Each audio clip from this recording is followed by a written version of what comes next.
Good morning, distinguished guests, ladies and gentlemen.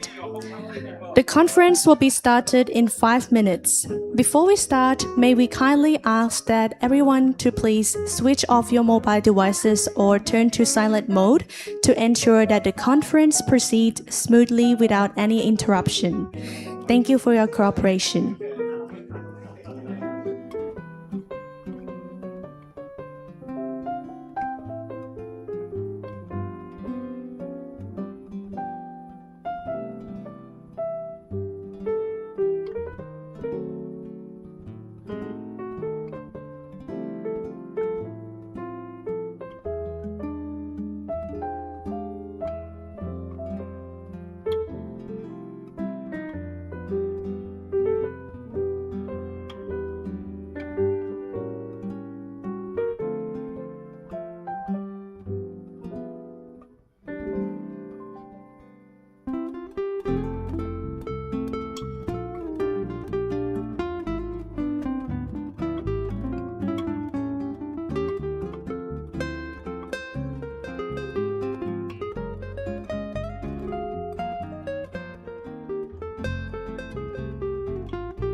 And before we begin with today's program, please allow me to warmly welcome or greet our honorable guest for joining us here at Greg University, Bangkok, Thailand.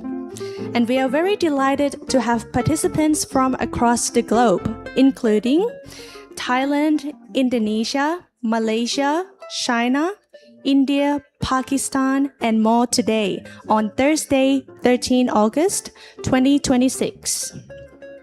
It is also my privilege to introduce our distinguished guest who is joining us today, the Honorable Vice President of Greg University, Dr. Luo Yong.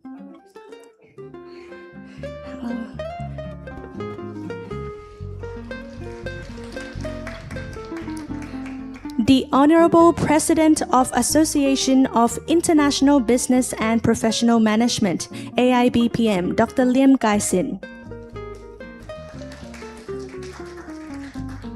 And our distinguished keynote speakers with us today.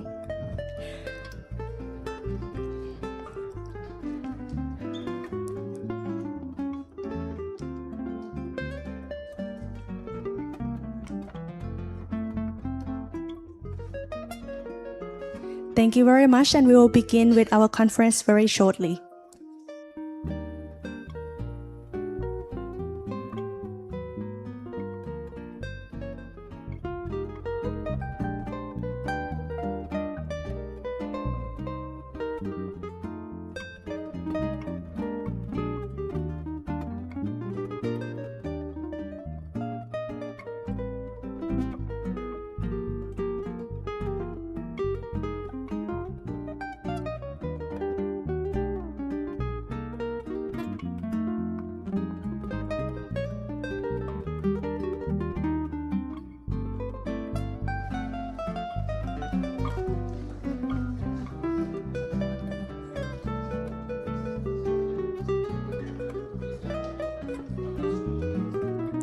We are also very honored to have Dr. Sarawut Layson, Dean of the International Islamic College of Bangkok.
Ladies and gentlemen, for your information, you are warmly welcome to scan our QR code for today's agenda and schedules.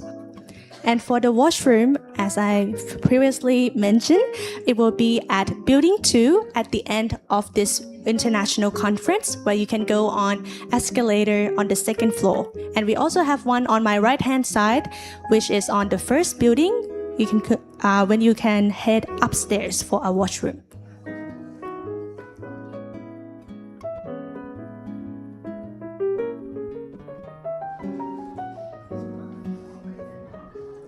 We're also very honored to have our honorable guest, Dr. John Walsh, Dean of British International College, Greg University, with us today.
Distinguished guests, ladies and gentlemen, good morning once again and welcome to the 2026 Thailand International Conference of Sustainable Management ICSM with the theme Generative AI, Knowledge Management and Digital Transformation for Education, Industry and Enterprise Productivity.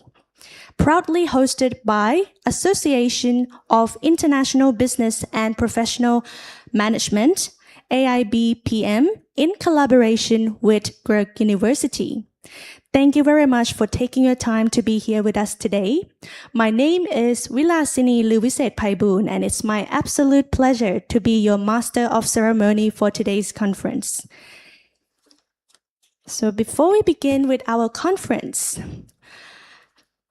we would like to express our sincere appreciation to Greg University and their representative for their invaluable support in organizing this conference, and we would also express our sincere appreciation to Universitas Cenderawasih Indonesia for their invaluable support in making this conference happen. Today, we are honored to have a lineup of insightful presentations from distinguished speakers who will share their expertise and perspective to enrich our understanding and spark a meaningful discussion on generative AI, knowledge management, and digital transformation for education, industry, and enterprise productivity. Ladies and gentlemen, before the conference begins, we will have a special profile video from Greg University, AIBPM, and Lampang Intertech College. Thank you.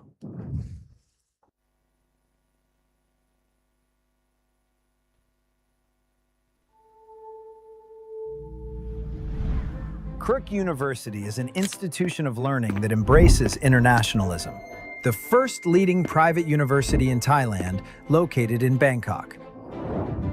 We believe education connects the world and opens limitless opportunities for the future.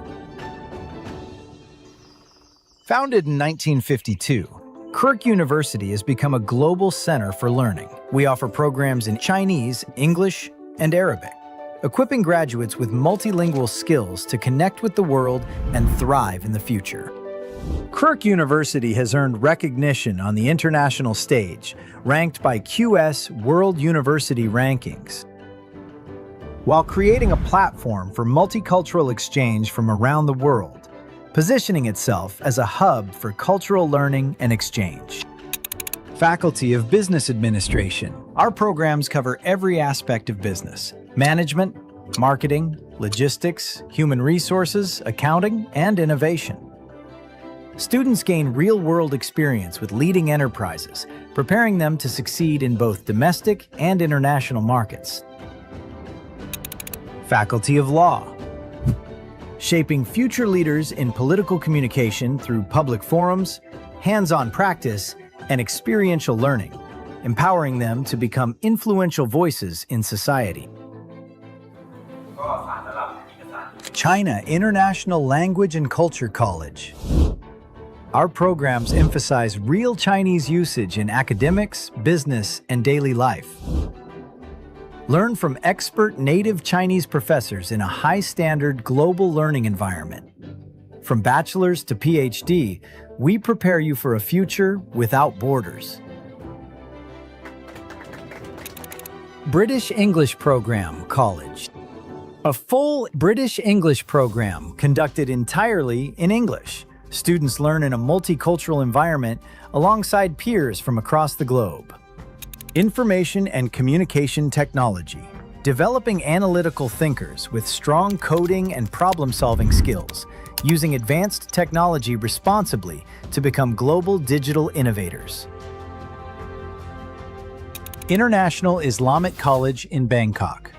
First, Islamic International College. It serves as the country's official Arabic language testing center, recognized at an international standard, comparable to TOEIC or TOEFL for English. Programs are taught in Thai, English, and Arabic. International College of Aviation and Aerospace. Developing world-class aviation professionals through close collaboration with leading global airlines. Faculty of Liberal Arts. Bachelor of Public Health. Cultivating health professionals focused on promoting well-being and improving quality of life to meet the needs of modern society. We foster learning through Thai, Chinese, and Arabic cultures, while providing opportunities for international exchange and internships, ensuring our graduates are truly global citizens. Crook University, where global education meets opportunity. Empowering students to become global citizens ready to embrace boundless opportunities for the future.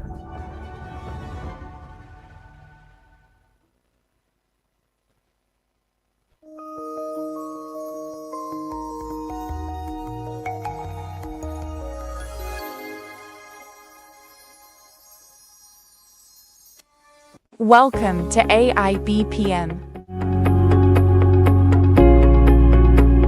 the Association of International Business and Professional Management.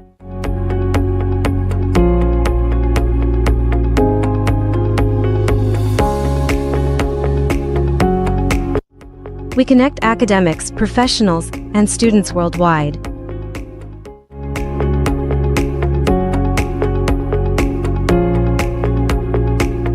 Through international conferences, workshops, publications, and global projects, with more than 5,600 members and partnerships across leading universities.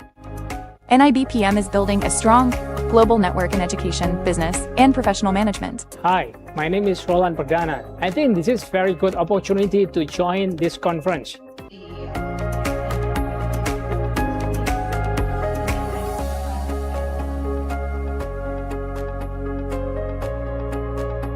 Hello, my name is Ferry Prastia. I am very happy to join this international seminar with IBPM, and it is a good impression for me to enrich my knowledge. Hello, my name is Bohirjon Sodikov. I'm from Tajikistan. We are so happy that we join such kind of conference.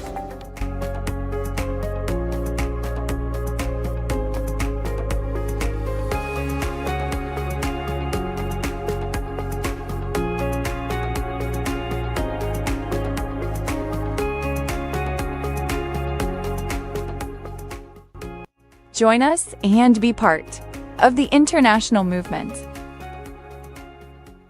AI BPM. Innovate, collaborate, inspire.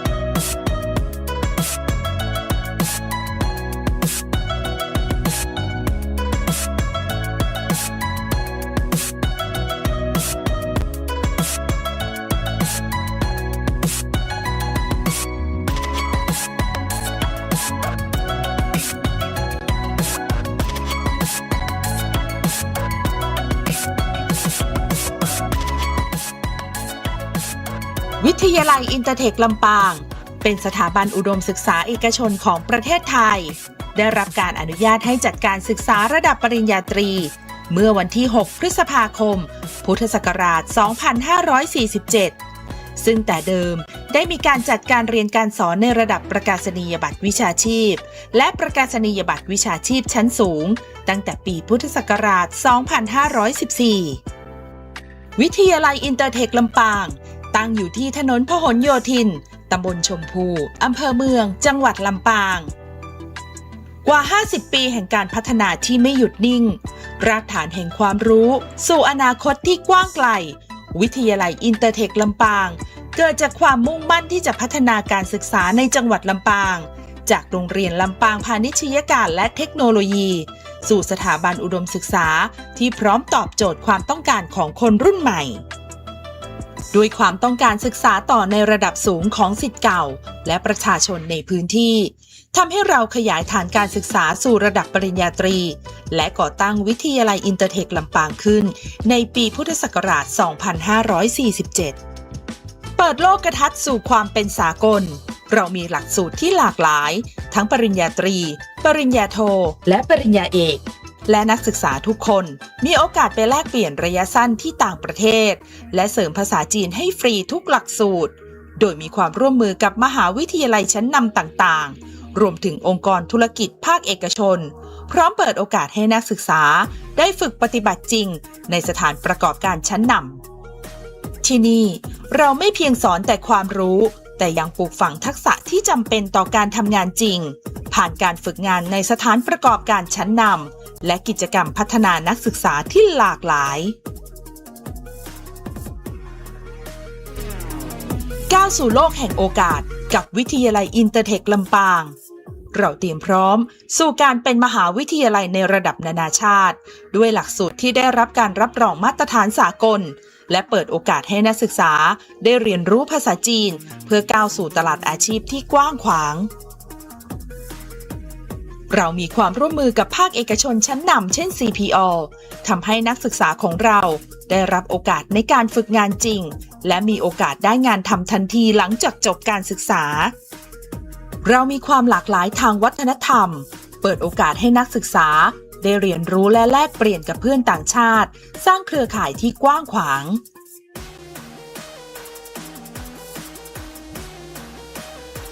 วิทยาลัยอินเตอร์เทคลำปางกำลังก้าวไปสู่การเป็นมหาวิทยาลัยที่ได้รับการยอมรับในระดับนานาชาติโดยมุ่งเน้นการเรียนการสอนที่เน้นปฏิบัติผสานทฤษฎีกับภาคปฏิบัติจริงเพื่อให้นักศึกษาได้พัฒนาทักษะที่จำเป็นต่อการทำงานในศตวรรษที่ 21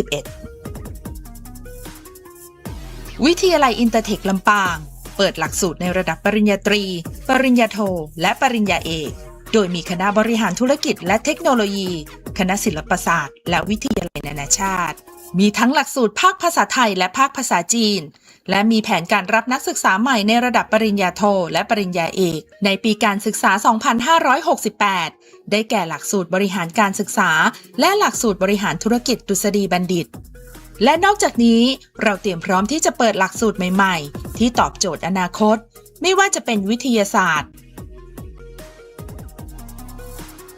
เทคโนโลยีและวิศวกรรมศาสตร์เพื่อให้นักศึกษาได้เรียนรู้ทักษะที่จำเป็นในการแข่งขันในโลกยุคใหม่เรียนรู้ในบรรยากาศที่เป็นกันเองมีครูผู้สอนที่มีประสบการณ์เปิดประตูสู่ความสำเร็จที่วิทยาลัยอินเตอร์เทคลำปาง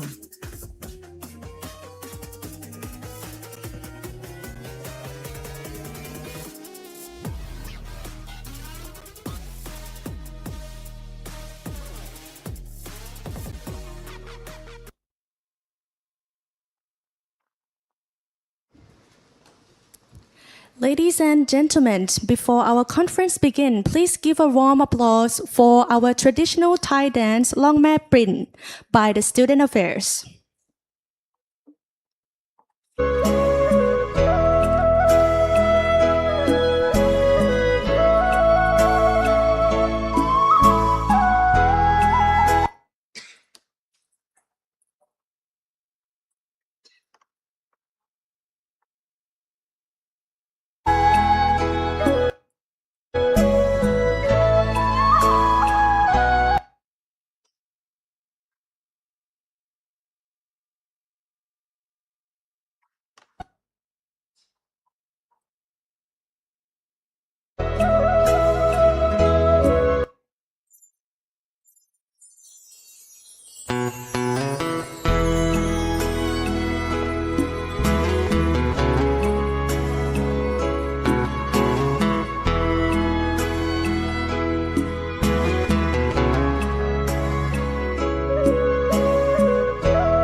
Thank you very much for that wonderful Thai performance. Next, we have our beautiful Myanmar dance performance from British International College.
What a wonderful performance by Thai and Myanmar dance.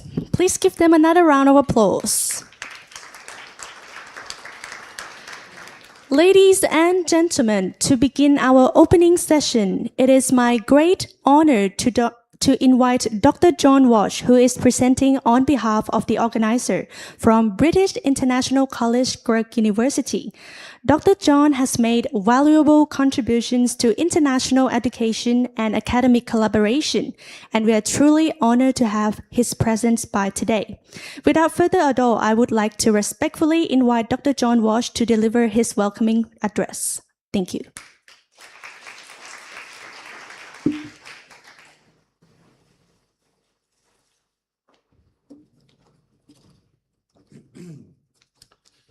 Well, good morning, everybody. Thank you all for attending. My name is John Walsh. I am the Dean of British International College here at Cork University in sunny Bangkok. I'm happy to welcome all of our guests for the 14th International Conference on Sustainable Management, held concurrently with the Conference on Project Management and on Science and Innovation. When we look at the world around us, I'm reminded of the philosopher Hegel's words, the owl of wisdom takes flight at dusk. And when we look at the world around us, it seems like terrible things are happening. Wars in Sudan and Gaza and Ukraine, unfolding environmental crisis. It falls upon us to make some contribution, however small, to trying to solve these problems, even at dusk, when we fear that the night is coming down finally. But as Gramsci advises us, we look at the world with pessimism of the intellect, but optimism of the will. We can make the world a better place. Here at Cork University, we are dedicated to research and development of new ideas and development of existing ideas to try to help the world become a better place. We may not be able to do it all on our own, but working together, we can stand on the shoulders of giants, as Isaac Newton said, and make some contribution. It is our duty to do our best to help the people of the world to improve. It is my responsibility as Dean of the British International College to help national development of Thailand, and through supporting conferences such as this, and by supporting my faculty to do research and publications, this is how we, in part, make our contribution to absorbing that responsibility.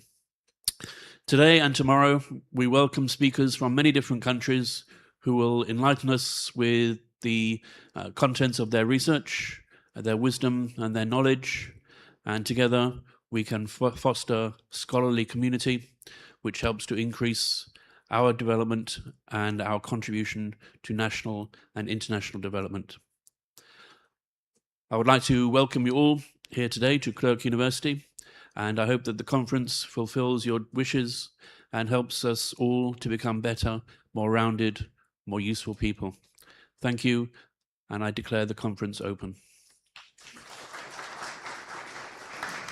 Thank you very much, Dr. John, for your warm and inspiring message. Our next welcoming address will be delivered by our Vice President for China Relations, Dr. Luo Yong of Cork University, Bangkok, Thailand. We are deeply honored to have Dr. Luo Yong with us today, and we sincerely appreciate the university's continuous support for international academic collaboration. Distinguished guests, keynote speakers, representatives of our partner institutions, presenters, colleagues, students, ladies and gentlemen, good morning to all of you. On behalf of the university, it's my pleasure to welcome you to the 14th International Conference on Sustainable Management. I'm pleased to see so many participants join us today. Thank you for taking the time to be with us in Bangkok. Your presence brings values to this conference and to our university. Before I talk about this conference, I would like to introduce Cork University to our international guests first. Cork University has a history of more than 70 years. It was founded in 1952 by Dr. Ge Maglapuk. The institution began with a focus on English language education. Since then, it has developed into a university that offers undergraduates, master's, doctoral, international, online, and short-term programs. In 2026, Go University celebrates its 74th years of education in Thailand. Our guiding philosophy of this university is wisdom for society. This philosophy reflects our roles in connecting education and knowledge to the needs of the society. Go University also plays an important in international education and academic cooperation. We believe that a university should connect students, academics, researchers, and institutions across national borders. Go University has developed partnerships with institutions in many countries. More than 300 institutional partnerships has signed MOU with the Go University. This partnership supports students' exchanges, academic exchanges, research, and other forms of cooperation. Today's conference is one example of how we put this commitment into practice. The International Conference on Sustainable Management has now reached its 14th conference. Of these years, this conference has provided a platform for researchers, faculty members, students, and professors to meet and exchange knowledge. Sustainability is no longer an issue for one discipline. It connects business, education, public health, technology, the arts, and society.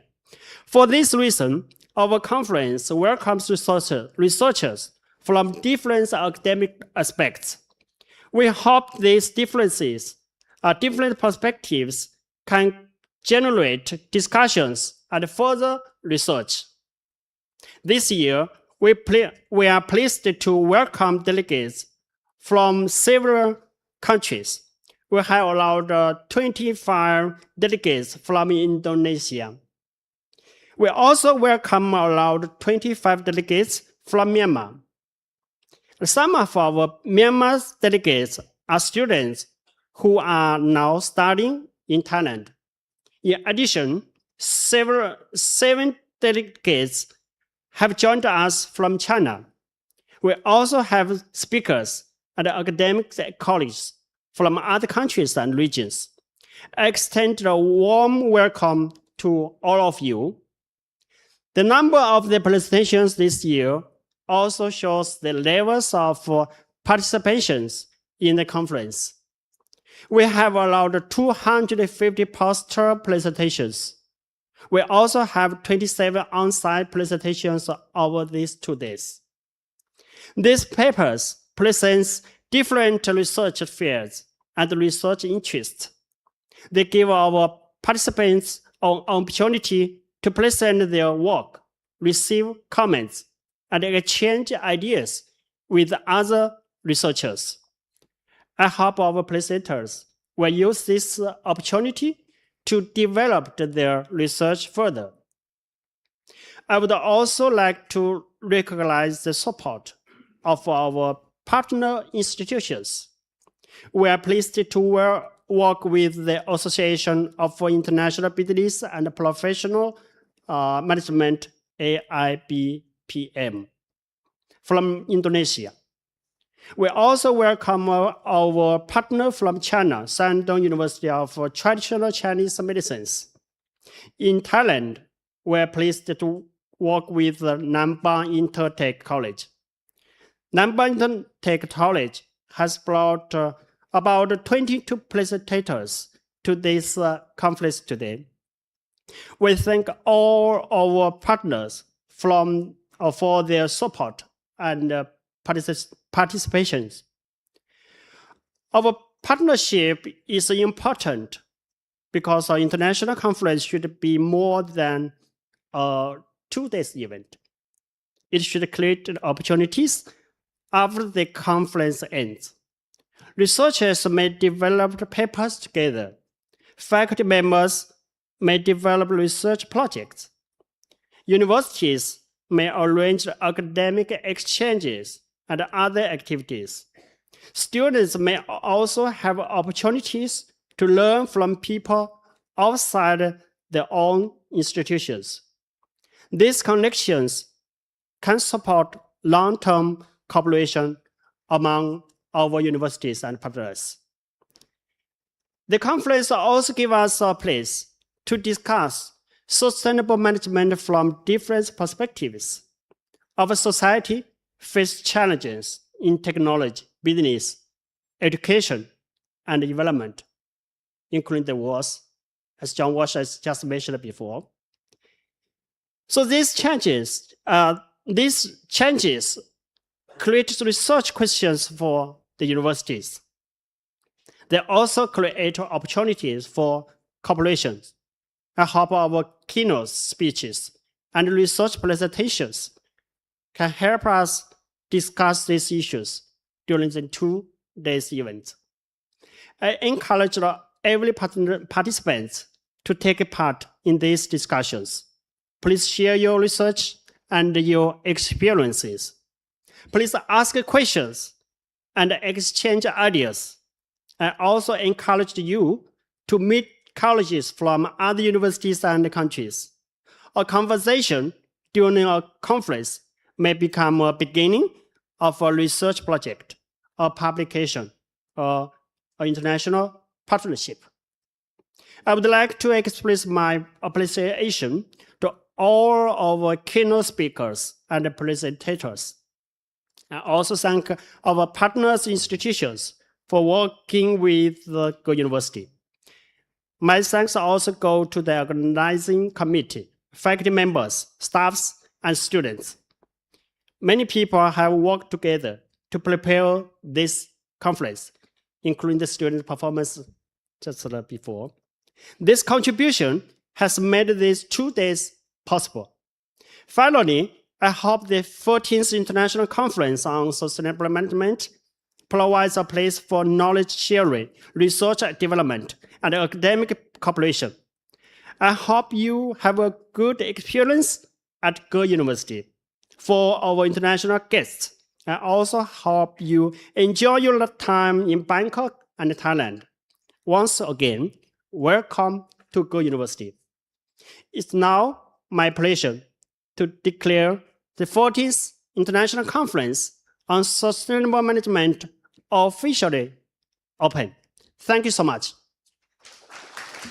Thank you so much, Dr. Lu Yong, for your encouraging remarks. It is now my privilege to invite Dr. Lim Gai Sin, President of the Association of International Business and Professional Management, AIBPM, Indonesia, to deliver the next welcoming address. Under his leadership,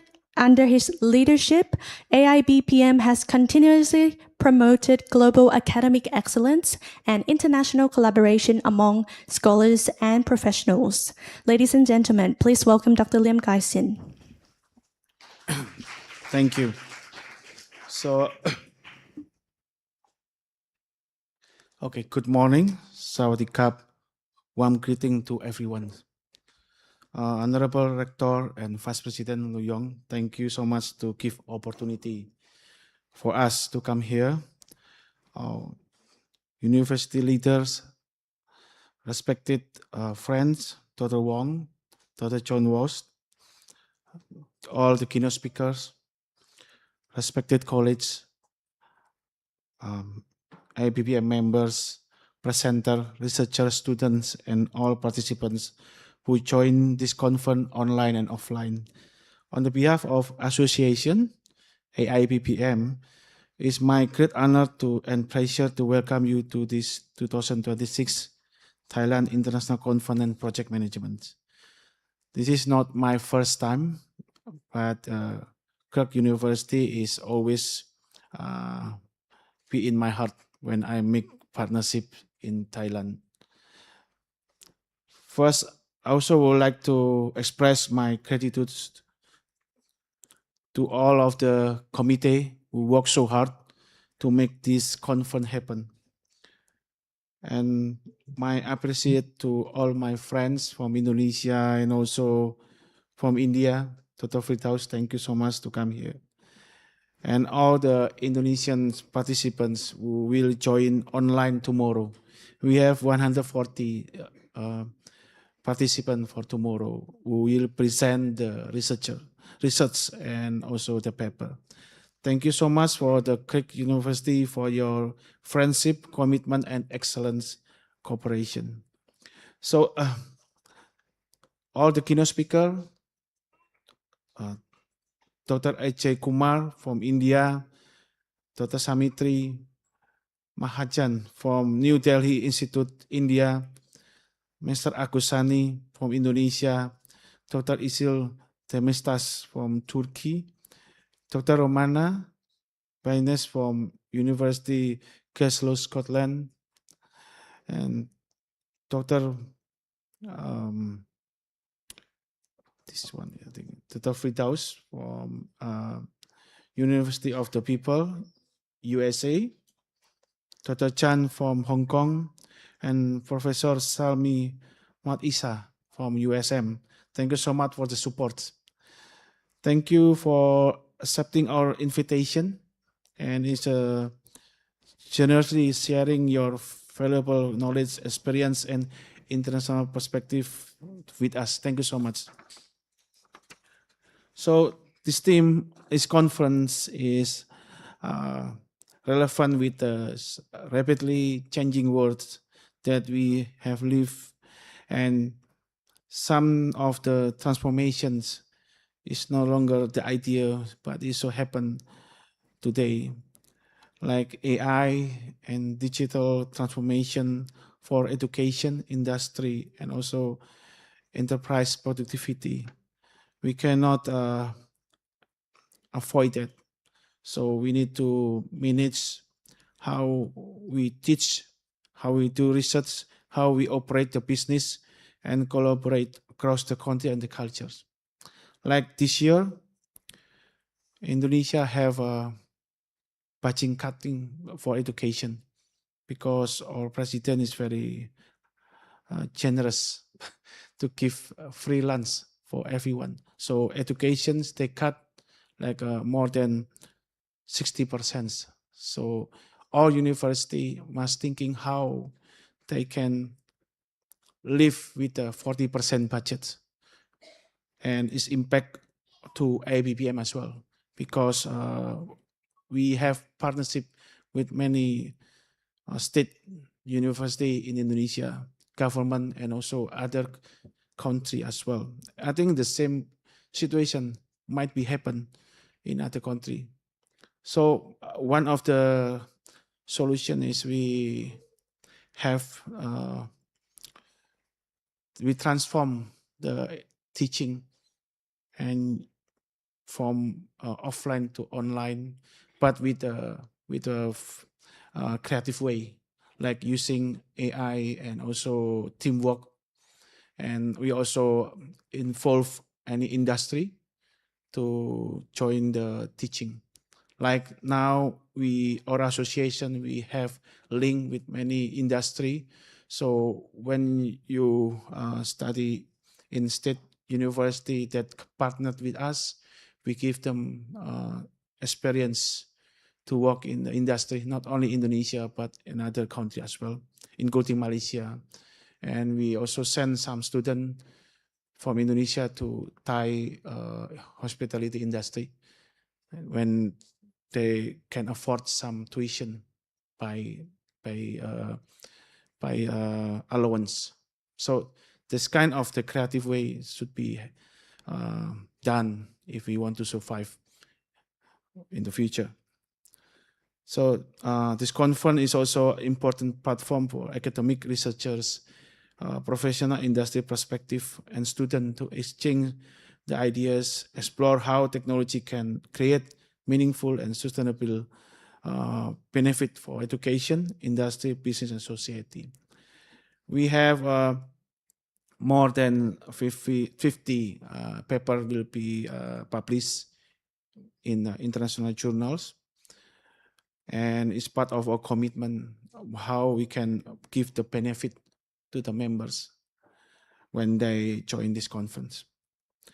So this conference, we believe, not only deliver the presentation or publishing research paper, this also creating the international collaboration, building the professional friendship, exchange the cultures, and develop the new idea that continue long after the event ended. So from this conference, the participants from different countries can connect and collaborate without being limited by geographically distance. It presents the future of the global education, professional cooperation, which is, we believe, about connected, flexible, inclusive, and collaborative. So I encourage everyone to take all the advantage of these 2 days to be participate and exchange the ideas. Thank you so much for the participants who traveling to Bangkok. Thank you so much to support us in person. And thank you so much who join online from different parts of the world. We have 10 countries who join online for tomorrow. Thank you so much for your contribution and active participants. So may this conference inspire new knowledge and productive discussion, stronger international partnership, innovation ideas that create positive impact on industry, education industry, business, and society. I wish everyone a productive, inspiring, and memorable conference. I also hope that all international guests will enjoy the warmth and hospitality and beautiful culture in Thailand. I officially welcome you to this conference. Thank you so much. Thank you very much, Dr. Liam Kaisin, for your warm and welcoming message. We are also delighted to finally have our distinguished speaker, which is Dr. Poom Sisuk, acting president of Lambang Intertech College, Thailand, to deliver a virtual welcoming address.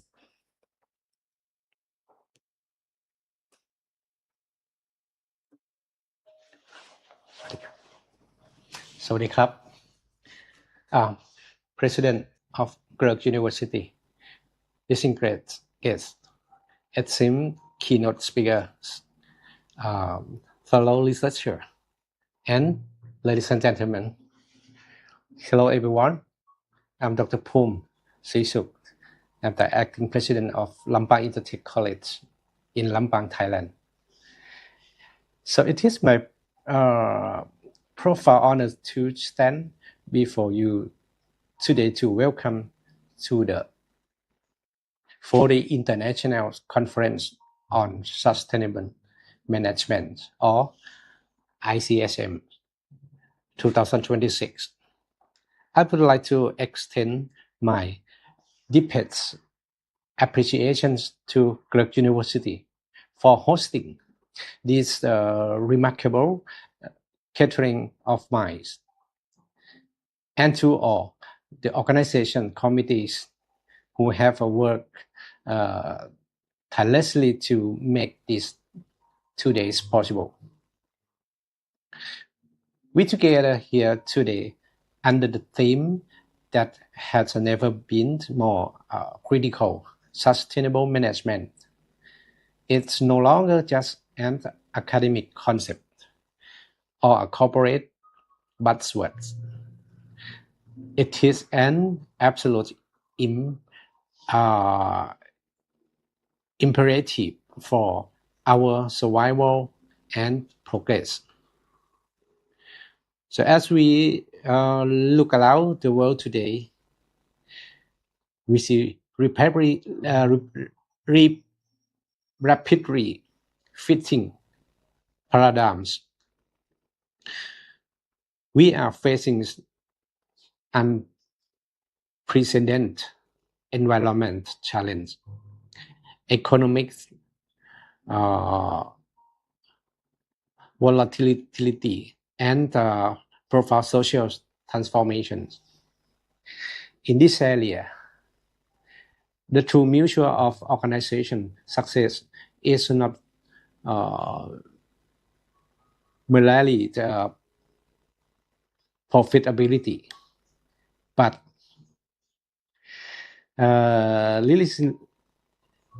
resilience, adaptation ability, and the positive legacy we leave the future generations. To achieve this true sustainability, I believe we must bridge different disciplines.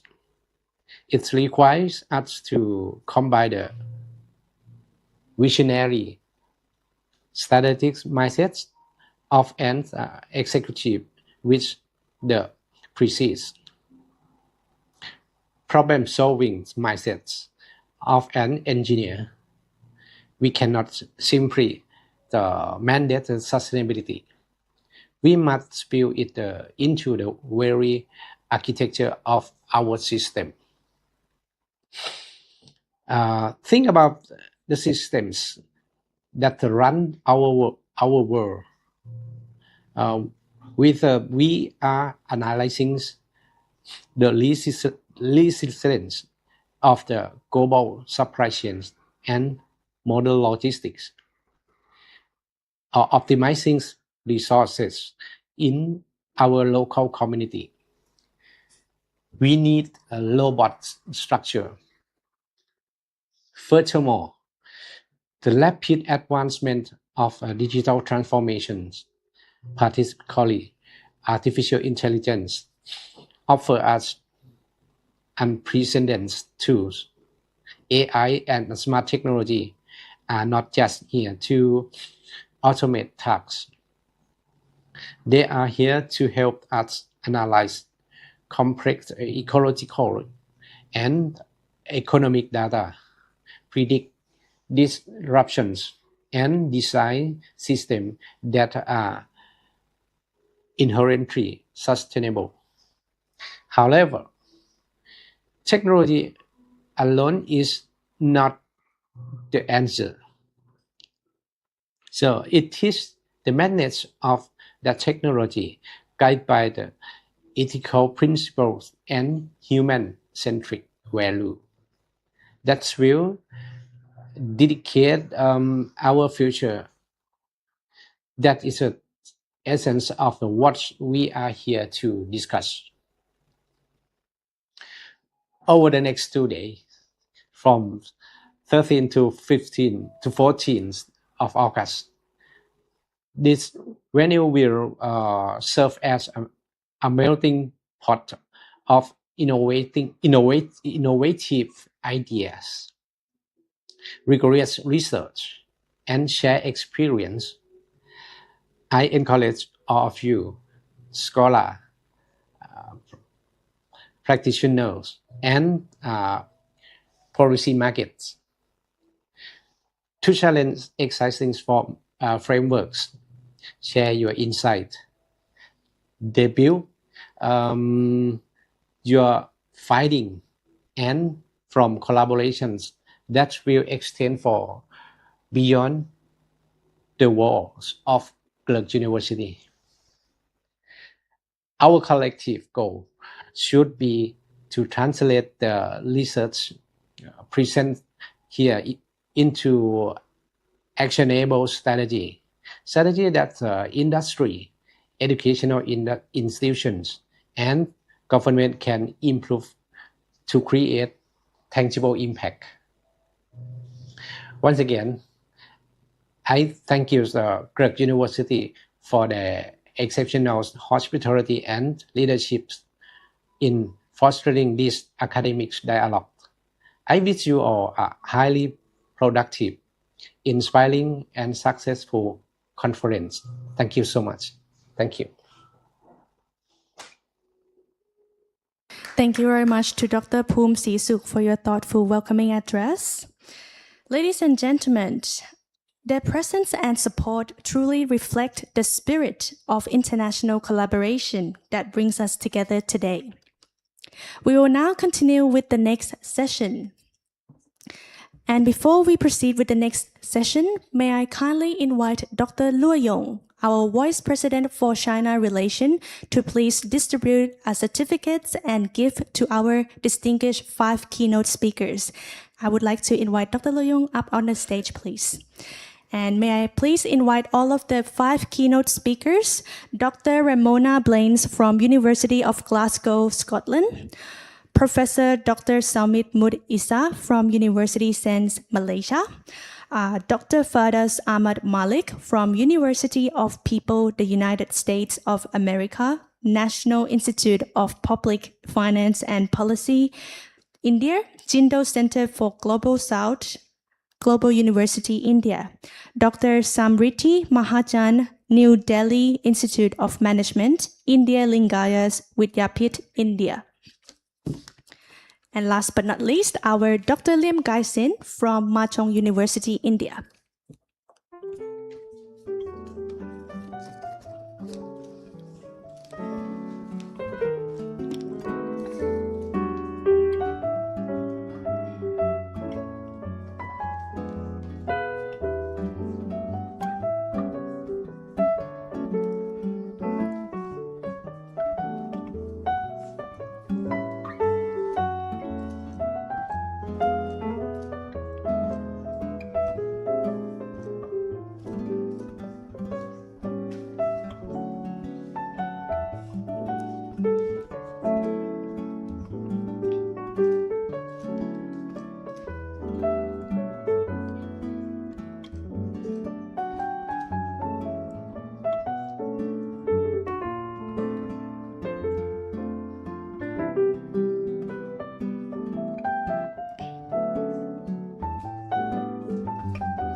We are very honored to have our distinguished keynote speakers to share their insightful perspective on their presentation today.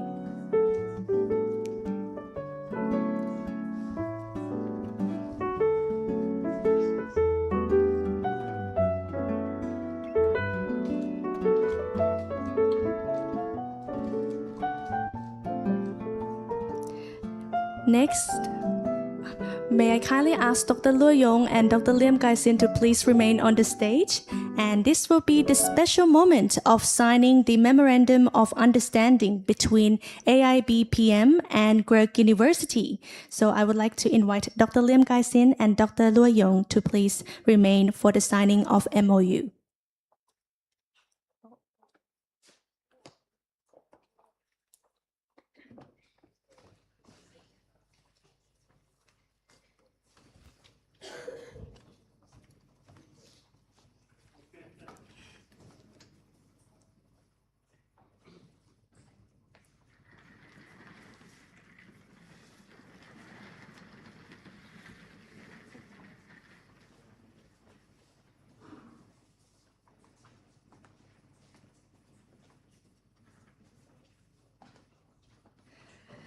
Now is the special moment to welcome both institutions of the signing of memorandum.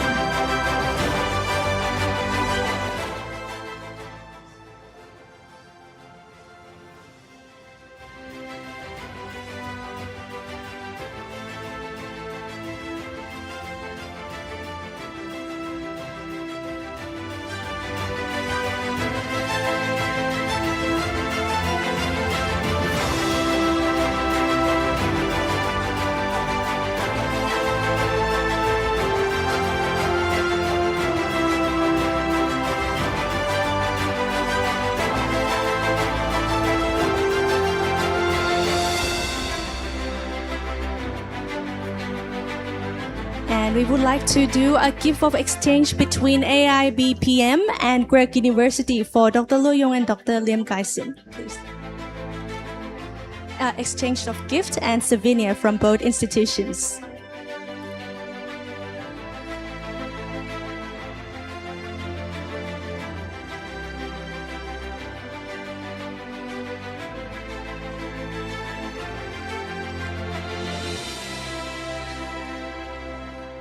What a special moment to bond between two institutions, AIB PM and Greg University.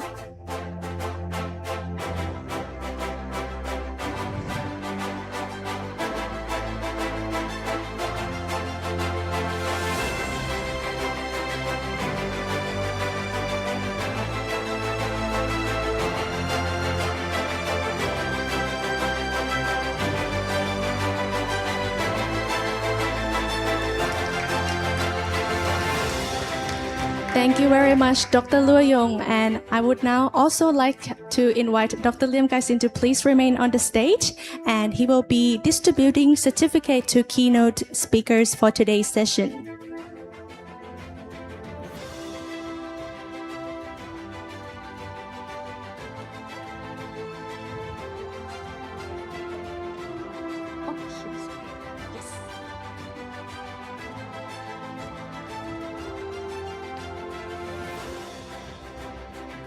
So now is the certificate of distribution from AIB PM to our distinguished 5 keynote speakers. So may I kindly invite you all up on the stage once again.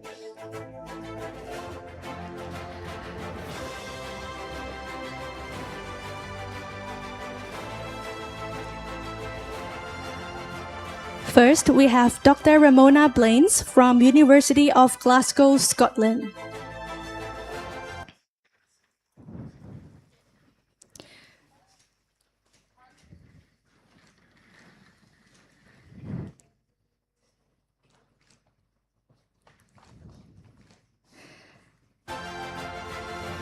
Next, we have Professor Dr. Samit Mud Isa from University Sains, Malaysia.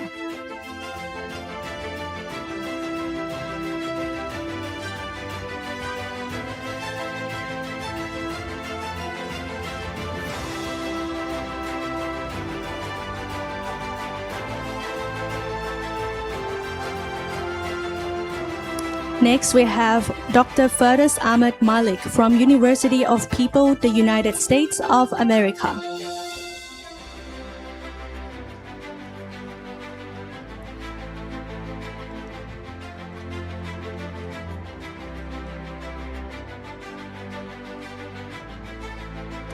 We also have Dr. Samirati Mahajan from New Delhi Institute of Management, India Lingayas Vidyapith, India.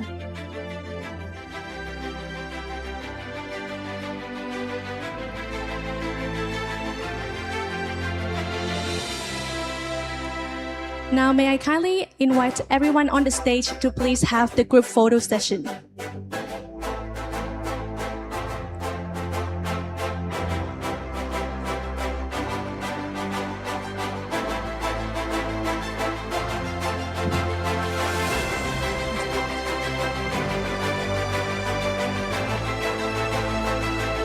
What a beautiful moment captured by our photographer from Greg University. Thank you very much. I would like to invite Dr. Luo Yong to please remain on the stage as we have a surprise gift from Brainbox Acumen College of Management, Mandalay, Malaysia. So may I kindly invite a representative of Brainbox Acumen College of Management to please present a very beautiful gift from Myanmar. So it will be consisting of authentic ruby gems and beautiful art of Myanmar, please. To be delivered to Greg University.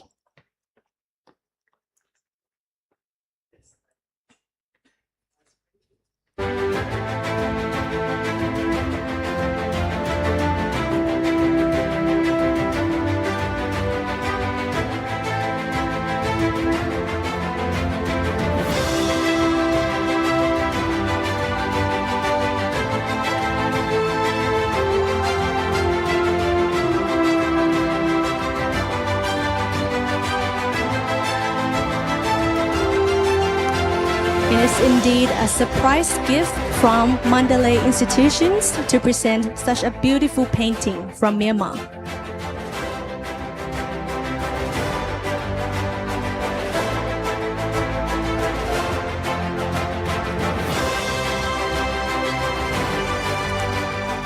Thank you very much. Now is our last photo session of this segment. We will have a group photo and I kindly invite our พี่ๆตากล้องช่วยถ่ายรูปบนเวทีเป็นด้านนี้นะคะ for everyone to be in the photo session.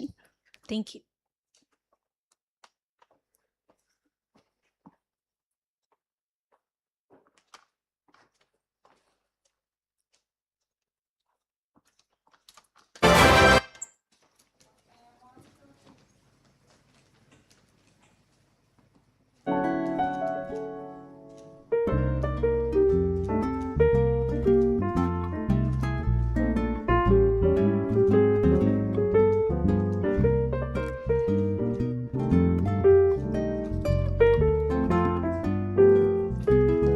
What a bright smile. Thank you for the group photo session.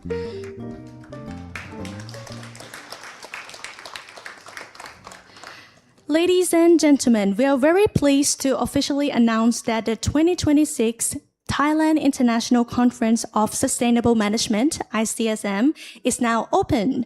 Welcome to the 2026 Thailand ICSM. Before we begin with the keynote speaker session, we will now have a short coffee break, and we kindly ask all participants to please enjoy your refreshment.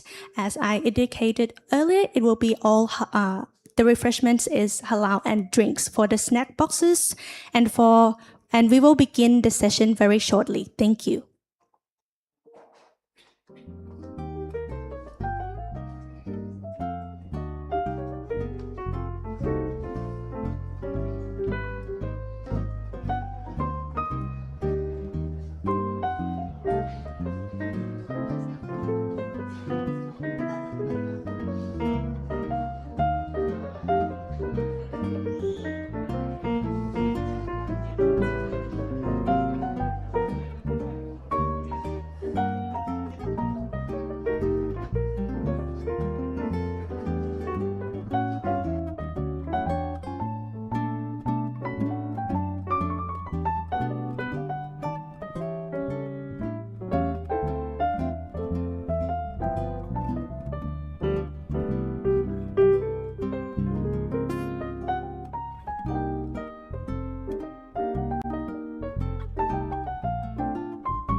Ladies and gentlemen, we will resume our program at 10:25. Thank you.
Ladies and gentlemen, we will resume our keynote speaker session very shortly in the next 3 minutes. Please stay tuned for the next agenda of our today's conference. Thank you.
Ladies and gentlemen, welcome back. We hope you have had a nice time with the coffee break. We will start very shortly after. Thank you.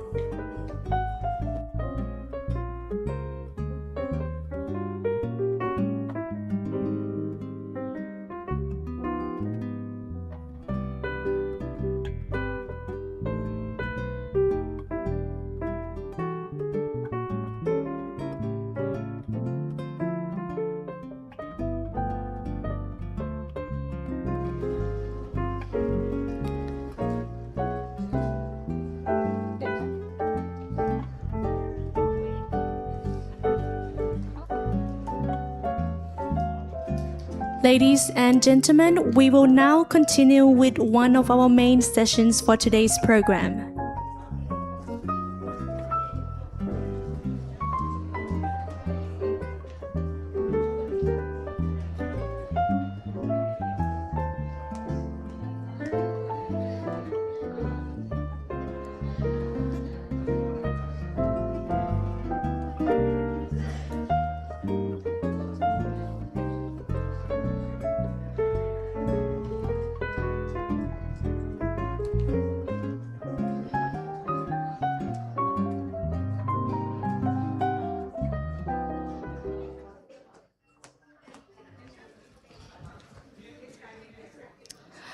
Welcome back once again. We hope you enjoyed the coffee break and had a pleasant time networking with our fellow participants.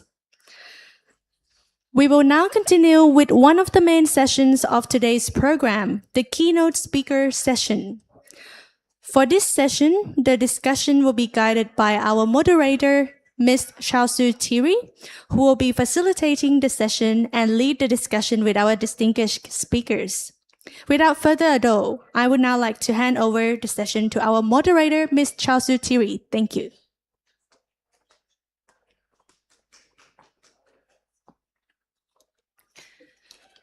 Thank you, Ms. Lily. Distinguished guests, esteemed keynote speakers, ladies and gentlemen, very good morning.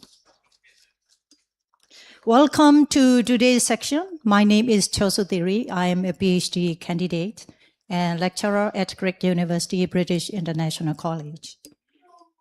It is an honor to be your moderator of this section. Today, before we officially begin, I would like to briefly explain the format of today's section.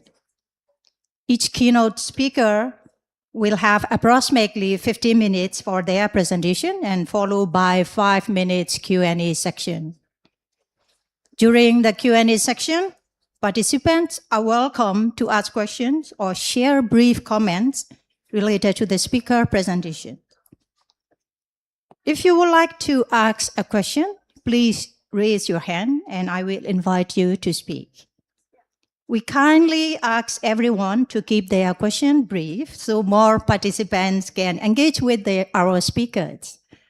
So I appreciate your cooperation in helping us maintain a respectful, engaging, and academically enriching environment throughout the section. Today, we are honored to have 5 distinguished keynote speakers joining us from different institutions and countries. Ladies and gentlemen, our keynote speakers are Dr. Ramona Blaines, University of Glasgow, Scotland, Professor Dr. Selmi Mohammed Itzer, University Said Malaysia, USM, Dr. Firdaus Ahmed Malik, University of People, United States of America, Dr. Samriti Mahajan, New Delhi Institute of Management, India, and Dr. Liam Gan Singh, Association of International Business and Professional Management, Indonesia. We are truly delighted to have them with us today, and we look forward to the rich insight and diverse perspectives they will bring to our discussion. So without further ado, let us begin our very first keynote speaker, Dr. Ramona Blaines from the University of Glasgow.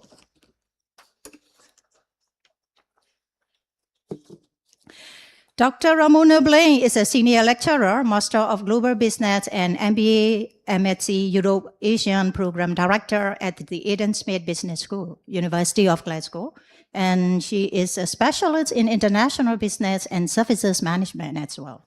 With over 2 decades of international experience, financial service and management consultancy, her work operates at the intersection of public value, sector reform, and business ethics. Dr. Blaines' current research focuses on transformative potential of tripartite collaboration, bridging the public, private, and third sectors to create systemic and sustainable change. Her recent project, including KKPAN initiative and her research on flexible learning for underserved communities, underscore her commitment to promoting the rights and integration of indigenous and special needs learners. A PhD holder with an MBA specializing in Islamic banking and finance, Dr. Blaines brings a rigorous evidence-based approach to policy and practice. It is now my pleasure to invite Dr. Ramona Blaines to deliver her keynote presentation. Dr. Ramona, floor is yours.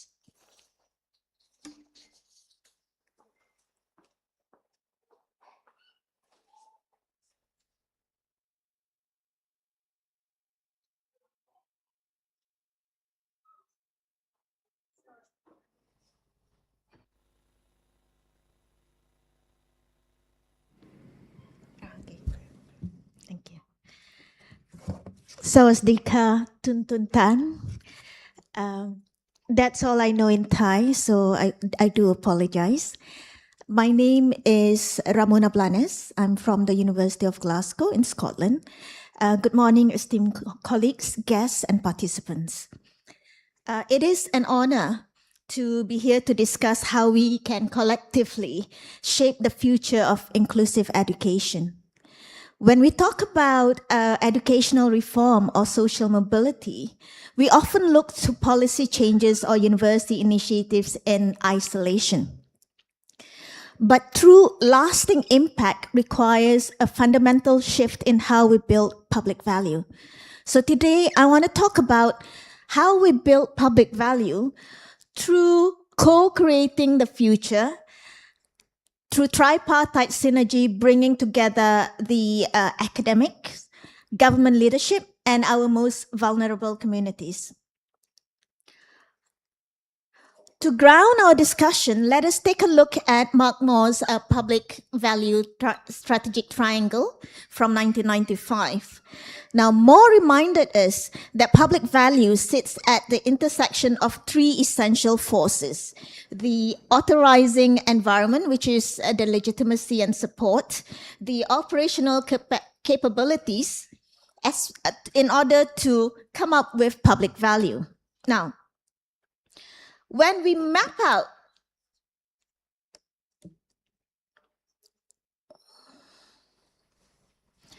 we can see that public value isn't static. So building on my own research in 2017, I defined public value as the perception of shared values consequential from direct and indirect dialogues with the public, which addresses the needs of the present and future generation by intertwining economic, social, moral, political, cultural, and aesthetic values, amongst others. When we map out this service provision process, traditional models place the authority at the top and then dictating the outcomes to the users. But effective co-creation requires the shifting from pure implementation to genuine co-production. Policies and programs must be designed with the public, not just for them.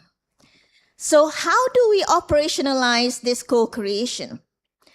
We rely on three distinct pillars working in complete harmony. The first one is the academic innovation. We need to develop research-led, gamified entrepreneurial curricula tailored specifically for diverse and complex learning needs. The second pillar is government leadership. There is a need to move beyond passive funding to actively adopt, co-create, and scale national policy frameworks. And the third pillar, marginalized citizens. It is essential for us to directly engage vulnerable and special needs communities to co-produce the exact skills that drive their own self-reliance and social mobility. Now, this framework that I just talked about is not purely theoretical. It is grounded in real-world application through the Kecakapan project, which is our key entrepreneurial cognitive education and knowledge advancement project network. Kecakapan started as a targeted blended entrepreneurial training initiatives addressing marginalized communities in Malaysia. We began with a pilot of 126 participants. By centering the curriculum on accessibility, gamification, and practical cognitive skills, we proved that direct public value could be achieved rapidly. Because of this pilot success, the initiative scaled. We partnered directly with Yayasan Kebajikan Negara Malaysia under the Ministry of Women, Family and Community Development, launching a national expansion. To date, we have trained over 500 marginalized community members, turning local empowerment into national policy.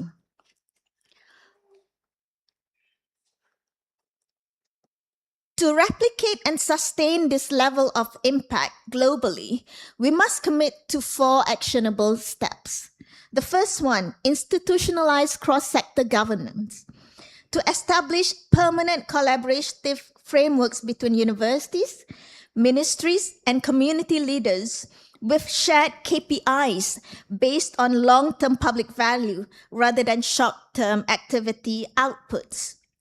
Second step is we must ensure the scale and accessibility and tech-enabled delivery by deploying low bandwidth, multilingual digital platform, incorporating sign language and regional dialects, alongside gamified modules for neurodivergent and special needs learners. The third step that we need to take is to standardize co-creation toolkit. We should package proven methodologies into adaptable policy toolkits while maintaining real-time feedback loops from citizens. And finally, the fourth step, we need to secure sustainable financing models. This can be done by transitioning from seed funding to blended tripartite model, combining CSR initiatives, social impact funds, and longitudinal SROI tracking. Now, creating public value is a continuous commitment to listening, adapting, and co-creating alongside the people who need it. Khop kun Makra. Thank you very much for your time and dedication to building an inclusive future. I leave you with 3 questions to ponder. 1. How do we shift public sector KPIs from measuring transactional outputs to measuring true longitudinal public value? 2. In what ways can private sector CSR funding be restructured so that corporate partners act as co-creators of educational equity rather than passive financial donors? And 3, what are the primary institutional barriers preventing universities from integrating marginalized communities members directly into curriculum development? Thank you for your attention and enjoy the rest of the conference. I give it back to the moderator.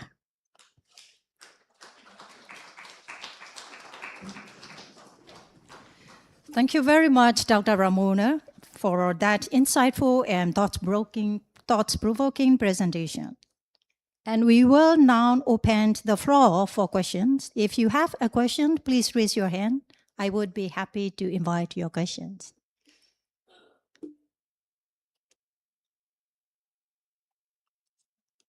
Hopefully my English wasn't too quick just now. We were initially given 20 minutes and then the moderator says 15 minutes. So I just made it really, really quick. If there are no questions from audience, okay, questions from Dr. John Walsh. Thank you. Very fascinating presentation. So my question is, in the age of environmental crisis, how can we hurry up this whole procedure that you have outlined? That's I think the $1 billion question really, because government's priorities changes according to external circumstances, and we do recognize that the marginalized communities do need attention. Hence why what we're asking now, what we're trying to do is asking universities to cooperate closely with public sectors so that they understand that in order to achieve their targets, for example, I see in Kirk University, you have the SDN target, which let's make it honest, yeah? We're not going to achieve them. In 4 years' time, 2030, there's no way we're going to achieve them. Why are we not able to achieve them? Because there's no tripartite collaboration between the public sector, private sector, and the third sector. So in order to go forward, this tripartite collaboration is extremely important, and we need to now seriously have a talk with all the three sectors, including the government.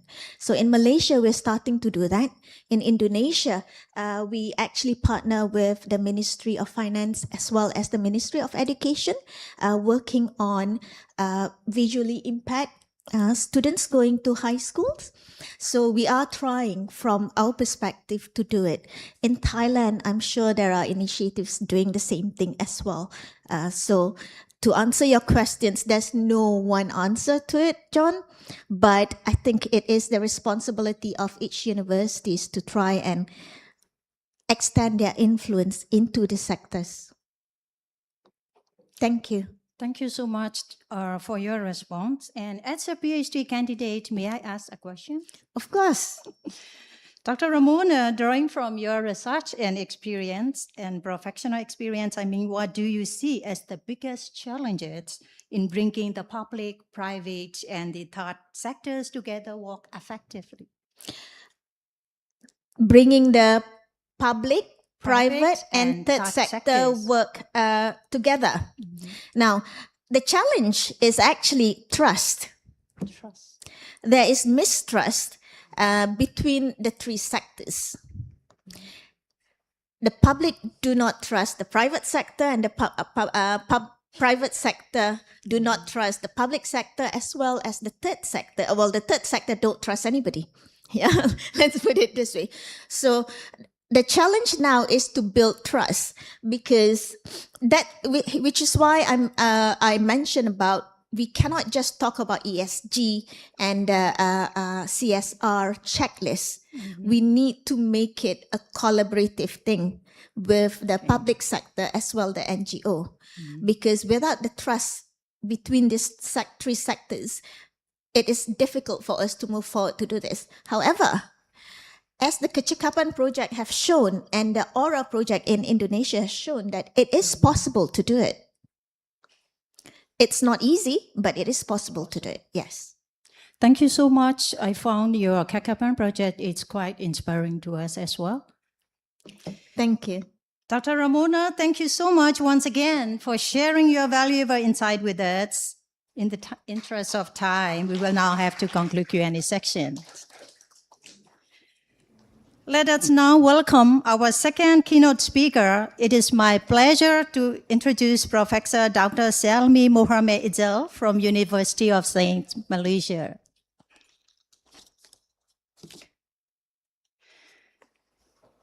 Professor Dr. Selmi Mohammed Izel is a distinguished professor of marketing at the Graduate School of Business, University Saint Malaysia. With a PhD in management from the University of Hull, UK, she is a renowned scholar whose research bridged the field of sustainable marketing, tourism marketing, neuromarketing, branding, and consumer behavior. Her work explores how cognitive and emotional processes influence consumer behavior using advanced techniques such as eye tracking and EEG.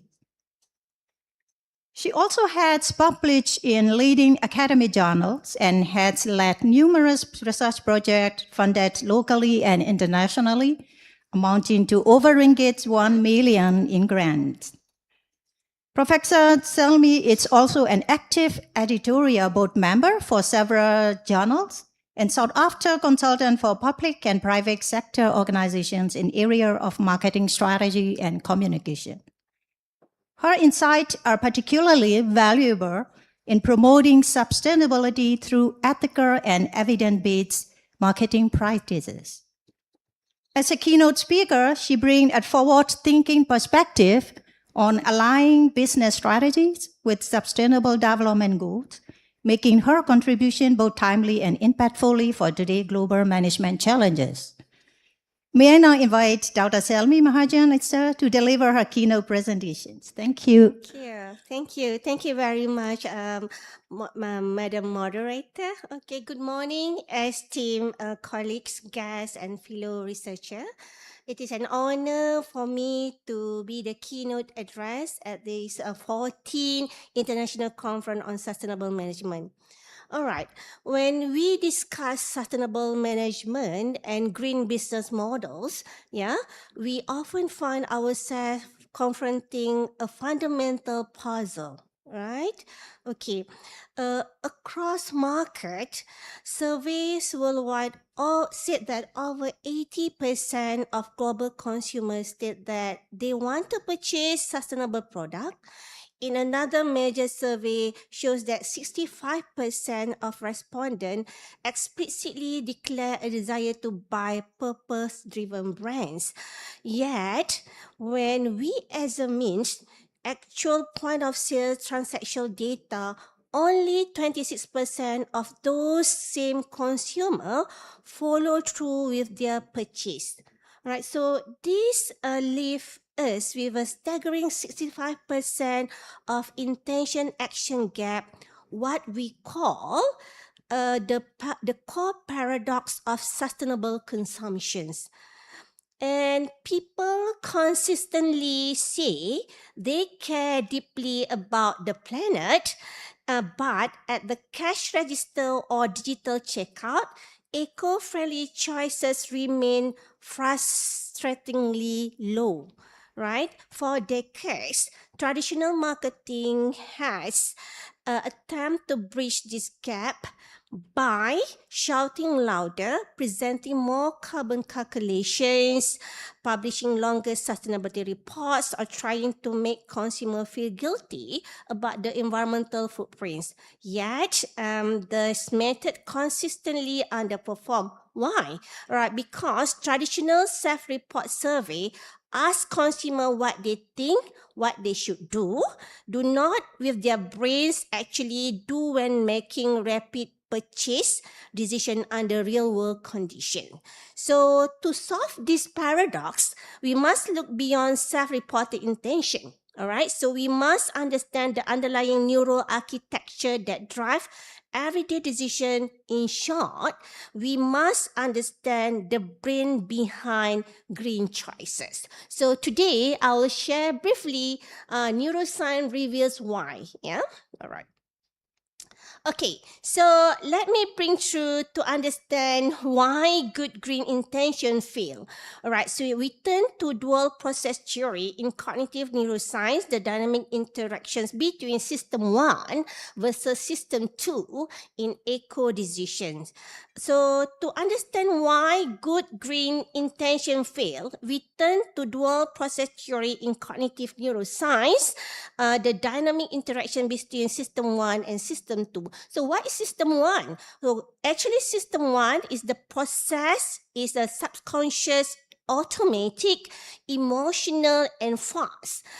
Crucially, system 1 governs 95% of our retail decision and point of sale decisions. All right, and it constantly seeks immediate rewards, minimal cognitive effort, and social status signal. And when a sustainable product appears overly expensive, inconvenience, or visually unappealing, system 1 definitely will reject it in milliseconds before the customer even consciously consider it. Whereby for the system 2, this process is more on analytic, conscious, and effortful. So it holds our moral belief, right, and environmental values and long-term ideas. However, system 2 demands high cognitive load and energy. So with this, the fundamental failure of standard green campaign is that target only system 2, flooding consumer with complex metric and moral appeals while completely ignoring whereby system 1 is the fast-moving engine actually driving point of sale behavior. So that is the interesting why we need to use this neuromarketing. Right, so through the neuromarketing methodologies, all right, we can bypass self-reported bias and directly measure real-time and neuropsychological responses. So in my research, we have used this kind of methods, all right? For example, like fMRI, we measure the, for example, like ventromedial prefrontal cortex, which is here, activation for implicit evaluations. We also use EEG and alpha asymmetry to detect approach versus avoidance. And we also using eye tracking. We did a lot of research using eye tracking to track the visual fixations on the echo level versus price tags. Later on in this presentation, I will share the actual lab-based experiment using eye tracking. Right. So, for the subconscious triggers and overcoming brain resistance, what actually triggers a green purchase at the subconscious level? All right, so neuromarketing actually research highlight three primary subconscious where we categorize them into three categories. The first one called dopamine and reward. This is the brain's reward center, 6 instant feedback, sustainable offering must pair long-term planetary benefit with immediate personal gains such as superior quality, health advantage, or aesthetic satisfaction. And another category, we call them as social identity. So this is where the green purchasing activates status and reputation circuits. Buying eco-friendly goods act as a social signal of altruism and prestige. And the third category is empathy and storytelling. So human narrative activate mirror neurons, yeah? So converting distant, abstract, ecological threats into immediate emotional resonance. So this is very important for the marketers, what we call the service provider to really consider about these three subconscious triggers for the consumer to buy the green purchases, right? So, and we have seen a lot of advertisement, and this statistic shows that explicitly guilt-based messaging is a low 22% rate because high pressure or guilt-inducing campaign trigger psychological reactance. So we have to be careful because a subconscious defense mechanism that causes consumer to reject that kind of messages when they feel their personal autonomy is threatened, right? And in contrast, subtle trust architecture shows 88% and emotional narrative priming 74%. Engage the anterior cingulate cortex, or we call as ACC, without triggering cognitive fatigue or defensive rejection, and it will be facilitating the authentic adoptions, right? And with this, we can see that as a marketers, we must be careful how much green messages that we can actually expose to our target consumer. All right, so let me share some of these, the green brain decision journey. Okay, so the first one, normally our brain, we have these visual fixations, all right? And it will go to the emotional response, and our brain will compute whether they have some value trade-off, all right? And once the completion of step 1, 2, and 3, then it will go to our neural loyalty. So this is the green brain decision journey. And like I mentioned in the beginning, so for this neuromarketing, there are several methods that we can use. But today, I will just basically share with you how we use eye tracking for the green brands decision making. Right? So we did this one experiment to look the area of interest on the marketing mix, the 4 P's: place, promotion, price, and products, yeah? So of the green and non-green products in customer decision making. And we found that there is a gap between what people see and what they actually do. Even environmentally conscious consumer may ignore the green informations. And when we done this experiment, it shows that green features must be more visible, more engaging, and is easier to understand. So it means that simply labeling a product as a green is not enough, all right? So if customer don't see it, it won't influence their decision even they care about it. So this is very important for marketers, all right, to make sure that their environmental message is visible, and not only visible but need to be engaged as well as easy to understand. And we did another experiment to also use the eye tracking to explore consumer decision making in the green hotels, right? So, and all right, sorry. It shows that green features can strongly attract attention and influence choices even at a subconscious level. All right, people look the longest at the green facilities, meaning to say that consumer, they are actually interested when you have mentions to them that we have green facilities.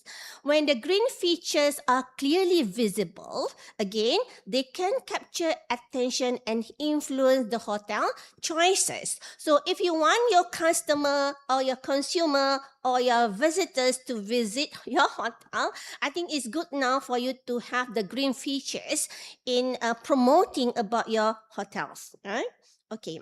And we also have another experiment. We did this to use the neuromarketing cues, and we used an eye tracking study on the mother's visual attention to the organic vegetable advertisement. And we found that people may care about organic, but their attention is first captured by the visual appeal, not the detailed information. So it's no point for you to put so much information, because from this experiment, we found that mothers focus more on image than the text. So that's why the image that you choose need to be more visible, and its eye-catching visual grab the attention first, and then it goes to organic label, work when they are clear and easy to see. So this is also very important when you try to catch the first attentions regarding your message, especially like this one about the organic product. All right, so, and due to the time consuming, so I would just like to to give a suggestion of 4 actionable neuro strategies. All right, the first one, we reduce the cognitive load, simplify eco-certification, complex carbon, math trigger system 2, fatigue, and lead to the cut abandon. And the second one, leverage green defaults. The third one, pair impact with the personal gain. And the fourth one, trigger immediate gratifications. All right. And so for the key takeaway, closing the 65% intention action gap does not require convincing consumer to care more. Actually, it requires designing effortless, reward-driven purchase experience that align with how the human brain naturally makes decisions. Okay, so I think thank you. So I welcome more questions if you wanted to ask me regarding the topic that I've discussed today. Thank you very much.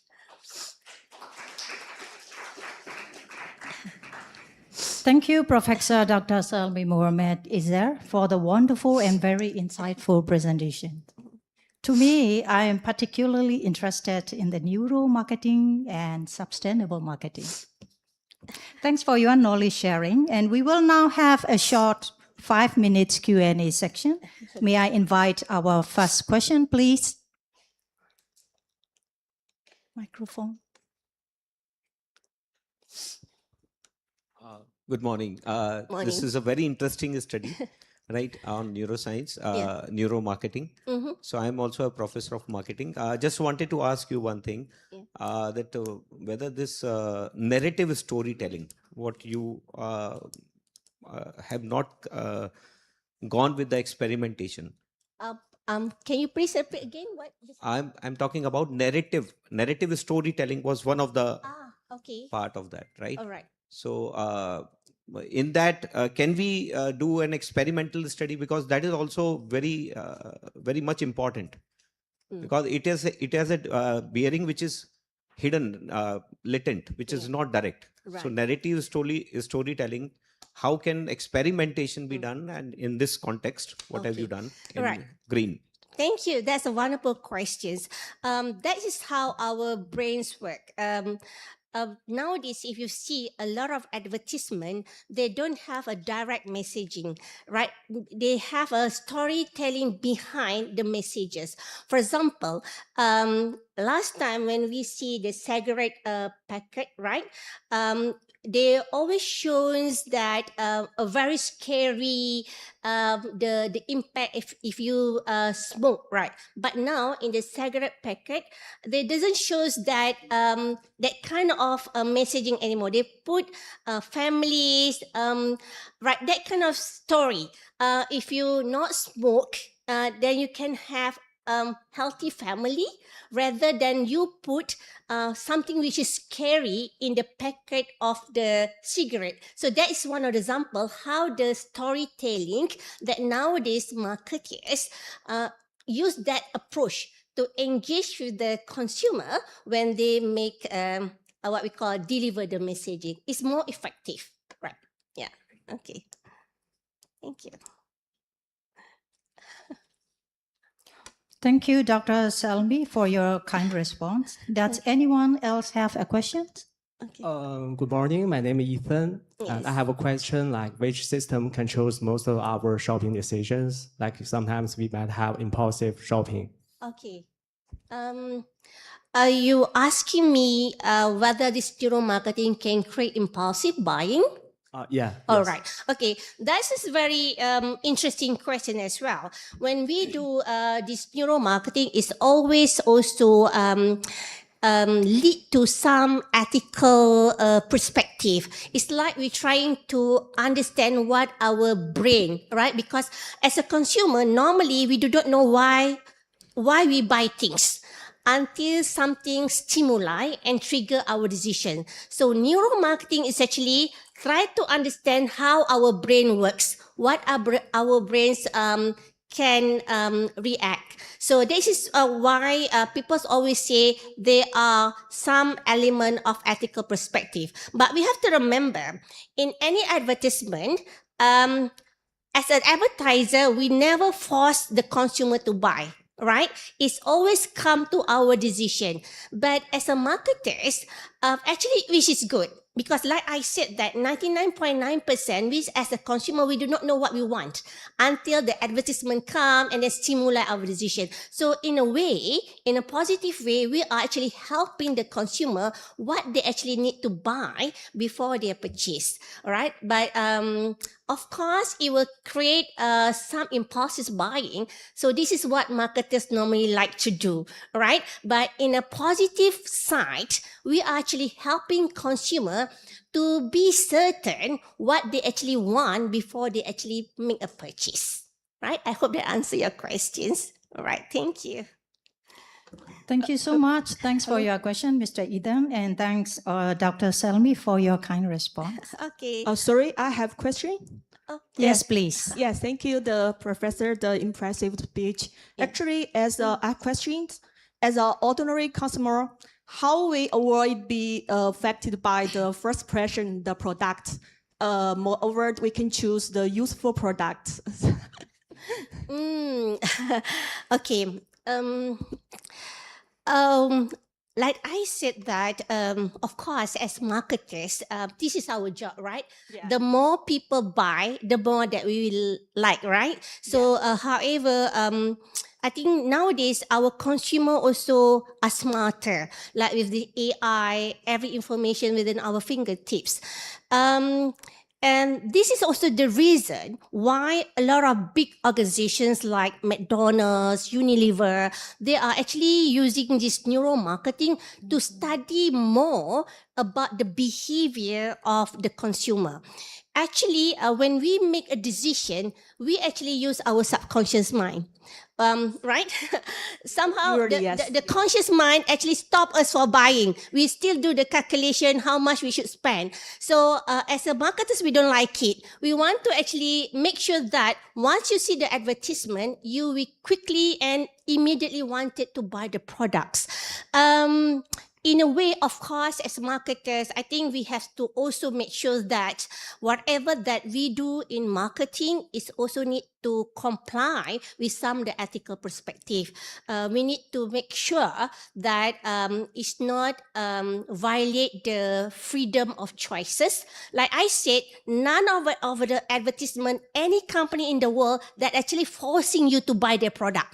Do you see any company that please buy, you have to buy? None, right? So that indirectly, we as a consumer is the one who make the purchase. So we have to actually educate our consumer to make sure when they buy a product, it's actually like these green products. As a marketers, you can encourage for the consumer to buy more green products by using an appropriate messaging for them to buy the green products. Right? It means not infected by the marketing strategy. Yes. Thank you. Right. Thank you so much. Thank you. Okay. Thank you so much. All right. Thank you, Miss Judy, for your question, and thank you, Dr. Salmi, for your kind response. Let us now move on to our third keynote speaker. Please join me in welcoming Dr. Firdaus Ahmed Malik from the University of the People, United States of America. Dr. Firdaus Ahmed Malik is an assistant professor of economics at the University of People and currently pursuing postdoctoral research at Amity Dubai University. He earned his PhD from Baba Saheb Behimaro, Ambedkar University, India, with advanced degree in economics from the University of Kashmir and the same institution. His research focuses on microfinance, financial inclusion, financial literacy, development economics, monetary economics, and public finance. Dr. Firdaus has published articles in high-impact corporate index journals and authored more than 6 books. Dr. Malik is also active in international academic organizations, conferences, and research mentoring. He also has received awards for Best Paper Presentations and Best Reviewer Contributions. May I now invite Dr. Firdaus Ahmed Malik to deliver his keynote section. Thank you so much. For your kind introduction. Good morning, distinguished guests. Professor John Walsh, Professor Lo Yang, Professor Lim,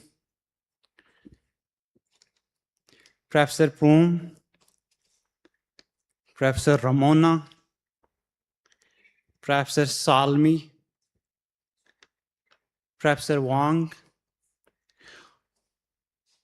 Professor Simriti Mahajan, and all invited session chairs from India. I would like to address their names, and it is my great privilege also. We are having from India special invited session chairs. Professor Saniha Rajput. We are having also Professor Ashish Mehra, Professor Anshe, and Professor Niti. Dear scholars, participants, students, it is a great privilege to stand before you for this important international conference, the 14th International Conference on Sustainable Management, being organized by Crick University in association with AI BPM Indonesia. So the conference is on digital transformation and sustainable management. I would like to begin my sincere gratitude to organizing committee for providing this valuable platform to exchange ideas, share research, and engage in meaningful academic dialogue on most of the transformative technologies of our time. I am particularly grateful to Professor Lim Gai for organizing this conference and bringing participants all across the world. So today I will be discussing a topic that sits the interaction of technology, economics, and development. I will be discussing about generative AI, enterprise productivity, and it will be a comparative analysis of what is happening between developed and emerging countries. I would like to begin with a central question to explore today's straightforward dialogue. Will generative AI help emerging economies close the productivity gap? Or could unequal access to the infrastructure, talent, capital, and technology make that gap even wider? So this is my central question of my presentation. Let us see in the conclusion how to address this question and what are the different insights between the bipolar world, which is being divided, developed economies and emerging economies. So with this question in mind, let me begin the looking at the global transformation generative AI is already creating.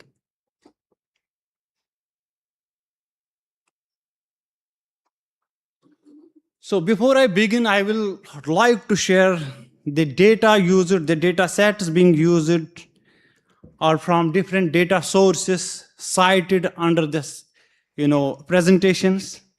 So therefore, this presentation examines how generative AI is changing enterprise productivity, whether its benefits will be distributed equally across the developed and emerging economies.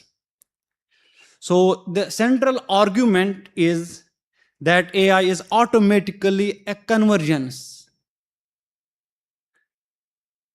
Its impact depends on countries' infrastructure, skill, capital, institutions, regulation, and ability of firms to integrate AI into productive workflows.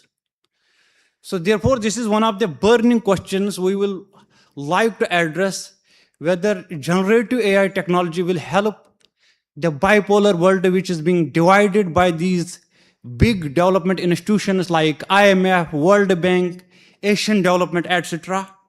Will there be equality or this gap will be wider?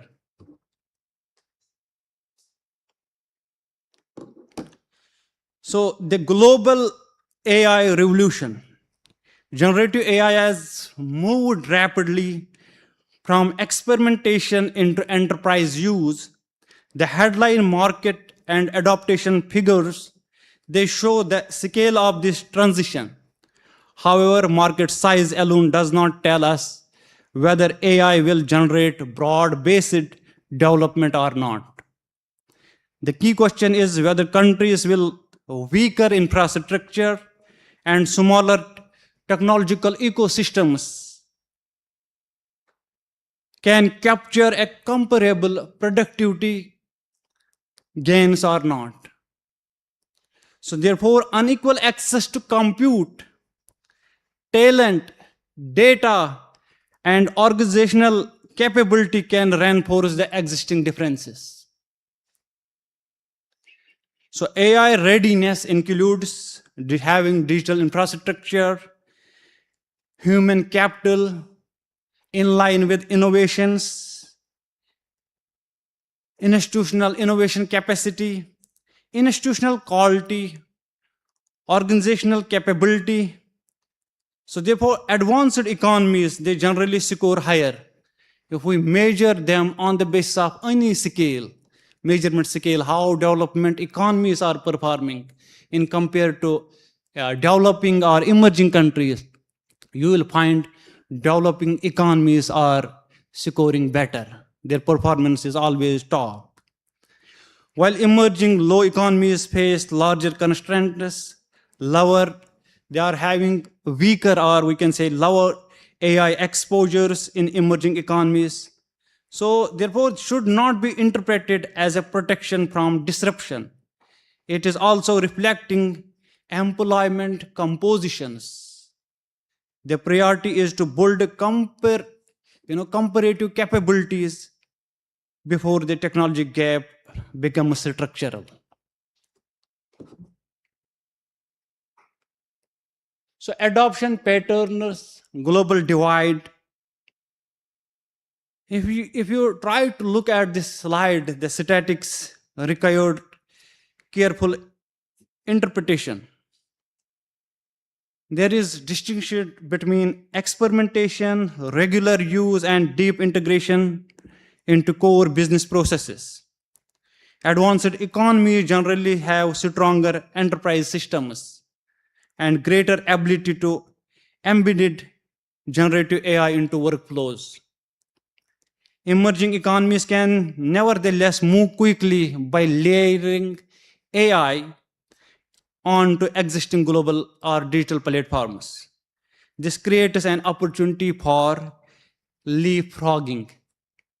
So these statistics I am putting here to bring your attention to these rich data sources which explains the wider gap between generative AI system and the country's ecosystem.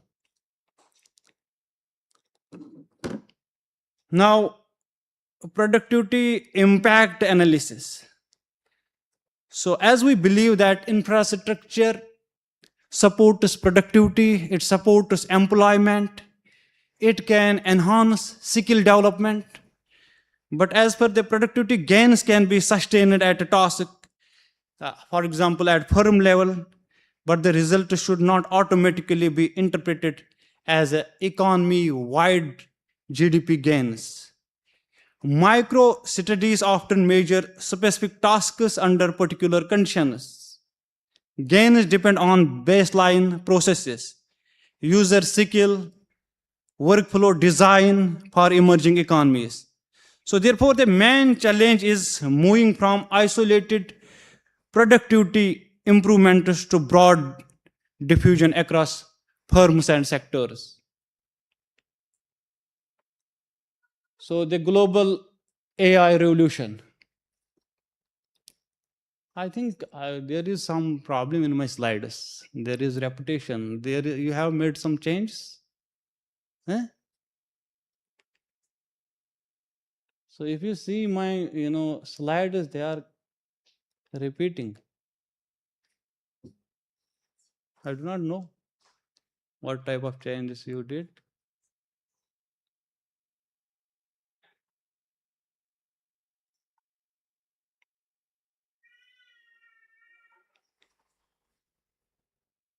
Okay, let me start from here. There was some disturbance in the slides. I do not know where from it came.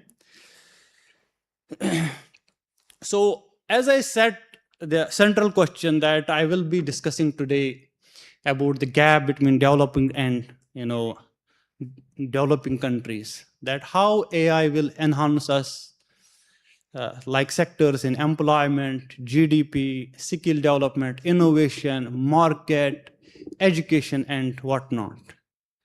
So all these institutions and the data from IMF, World Bank, they have shown that the gap will be too much wider.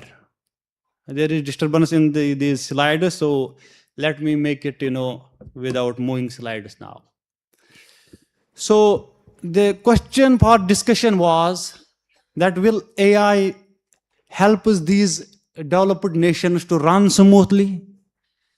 But from these data figures, it has been shown from these development institutions, IMF, Asian Bank, World Bank, that the gap is bit widening. Gets wider and wider. Inequality increases. And these developing countries or emerging countries, they are facing the challenge to cope up, to be with the competition, or to be at the trend line where AI is innovating, enhancing all businesses and all sectors. So what is missing in emerging countries? There is a big mismatch. They are lacking infrastructure. So if they are lacking infrastructure, let us, for example, take the example of roads. Their roads are poor. Their education system are poor. Education budget is very poor. They are facing unemployment problem. They are having higher unemployment problems and inequality. Therefore, they are having major inequality issues. So as per the World Bank, if we have to make these gaps lower, there is a challenge for emerging countries. It will take them to reach only after 129 years to catch up this gap, and which is well elaborated by Professor A.P. Thirlwell, development economist, in his book. So it is very difficult for emerging developing countries to come or make restrictions to wider inequality at a larger pace. It will take almost 129 years. So let me try again here for slides. So productivity analysis. Yeah, it is, So these were the, my slides. This was my central argument of this question. So I want to take your attention to increasing geopolitical instability, diplomacy, which is quite in line with this presentation, that generative AI, we are talking about innovations, we are talking about skill development, we are talking about new career opportunities and new employments. But increasing geopolitical instability, the cases since last 1 decade, which we are facing in global South, Arabian countries, South Africa, Middle East, wars are going on, diplomacy is changing. So favorite trading nations are becoming enemies. And if you see the discourse and dialogue, they are talking about innovation, technology, and AI, but that has been used only for wars. They are talking about, the AI-based technology used in drones, wars, how to combat, major war zones, how to target to the, we can say, most weaker countries who are not competent, like Palestine, countries like, Russia and Ukraine, they are fighting now wars. Now the great superpower, USA, bombarding Iran. So these all global political disruptions, they are having larger impact, particularly on developing nations or emerging countries. So among these developed nations and emerging countries, the most vulnerable victims are women, then children. So therefore, these are pressing challenges to be competitive enough to use generative AI. Where we were having country like Palestine, they were having banking sector, they were having their economy, we were having macro stability reports, but they are not having nothing now. So this is the changing of global politics. This is one of the important. I am just concluding because my presentation was. So let me conclude by returning to the central question where from I have begun this dialogue today. Will generative AI accelerate global convergence, accelerate or deepen existing inequalities? So the evidence suggested from this presentation that the answer is not predetermined. Generative AI has enormous potential to raise productivity, improve enterprise efficiency, create new opportunities, and it can help us to accelerate development. But technology alone does not guarantee inclusive growth. So we are using the generative AI technologies, as I have given you examples, what is happening in the world because of global disruptions. USA is the superpower, and they are using these technologies to bombard human capital in different vulnerable countries or poorer countries. So AI itself cannot help it. It needs direction from man. AI is a machine where we can utilize it for skill development, generating employment, bringing the gap down of inequality on employment. So the countries and organizations that benefit most will be those invest not only in AI system, but also in the complementary foundations of AI, human capital, digital infrastructure, research capacity, responsible governance, institutional capability, and inclusive access. Let me share you the glimpses what Japan has done with respect to AI. They have made AI as a public good. So you can see the developed country which has made AI as a public good, where the emerging countries, they do not have budget to support their education. As Professor Lemgai was sharing that the education budget has been lowered by 30%. So you can see emerging countries, they are failing. So in conclusion, I would, for emerging countries, the opportunity is to pursue this type of strategy. They have to think about diplomacy. They have to think about where to use the budget, how to develop infrastructure, as they are having a lot of challenges to survive.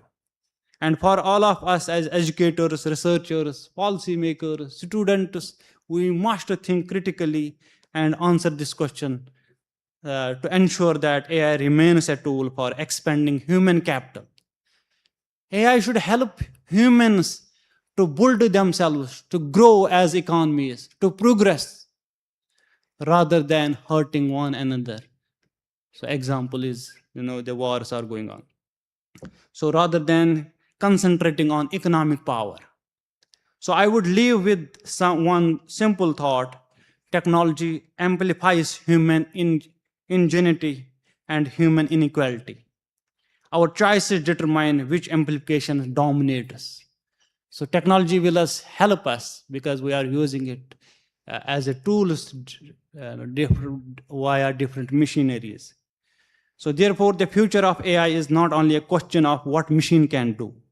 It is a question of what societies choose to do with capabilities and what machine provides us.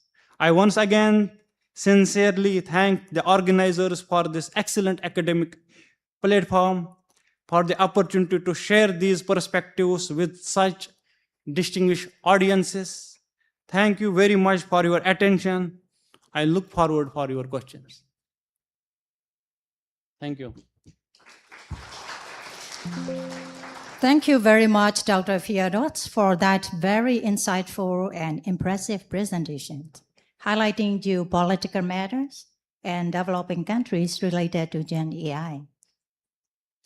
We will now open the floor for questions. So if you have a question, please raise your hand. I would be very happy to invite your question.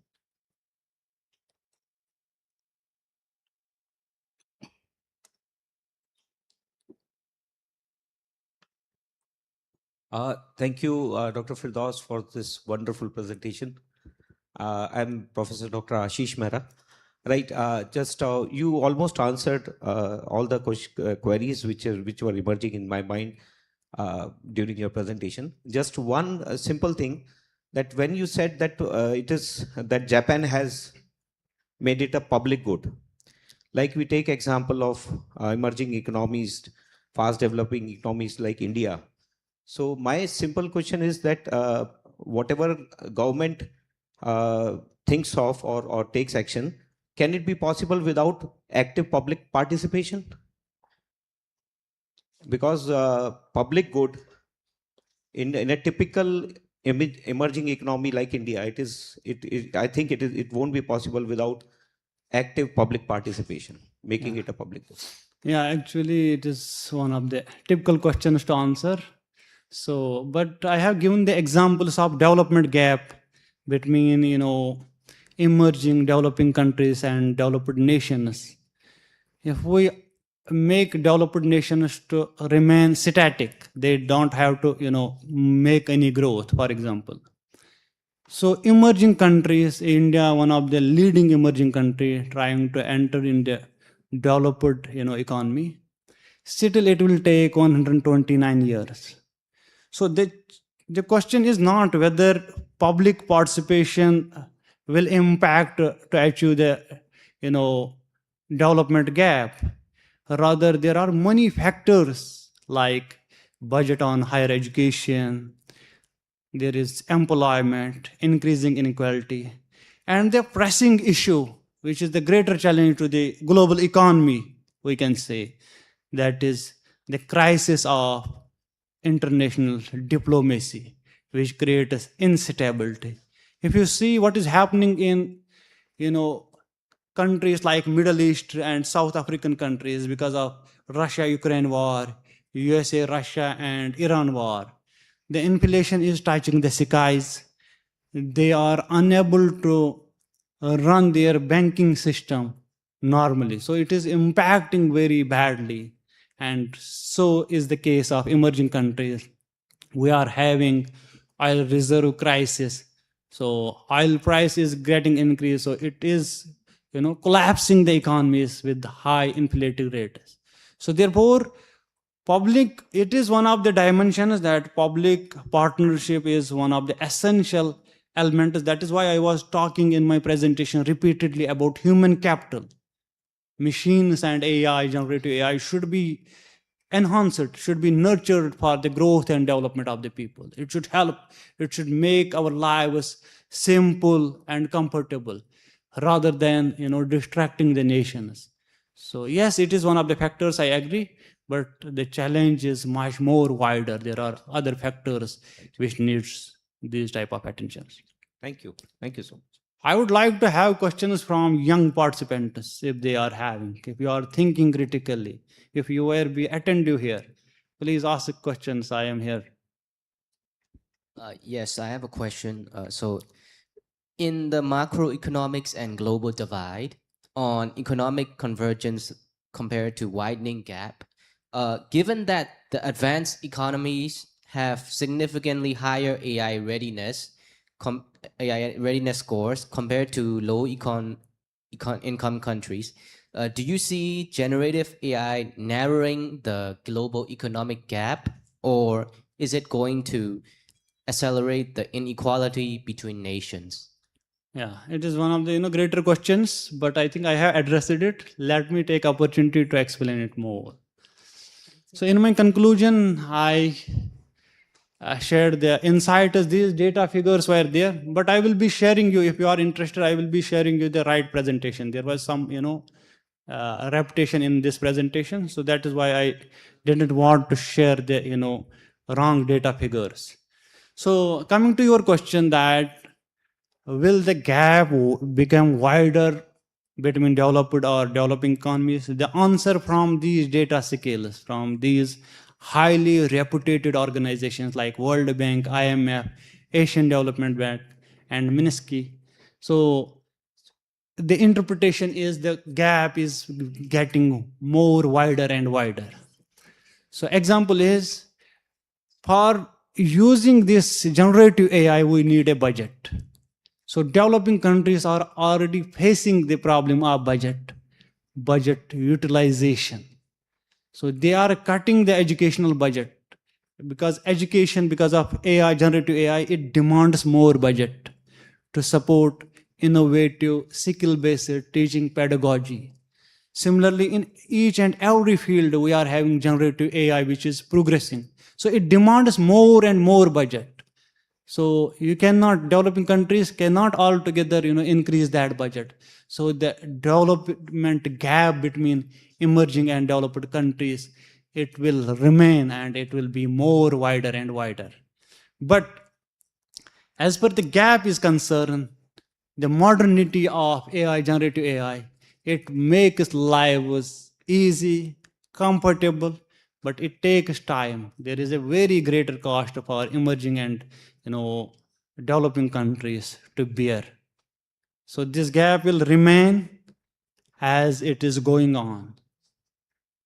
But the question is, the central argument was, if developed nations will try to enhance it for the human capital, then definitely they, in coming time. So they are having methodologies and measurements. They are saying it will take 129 years to catch up the gap.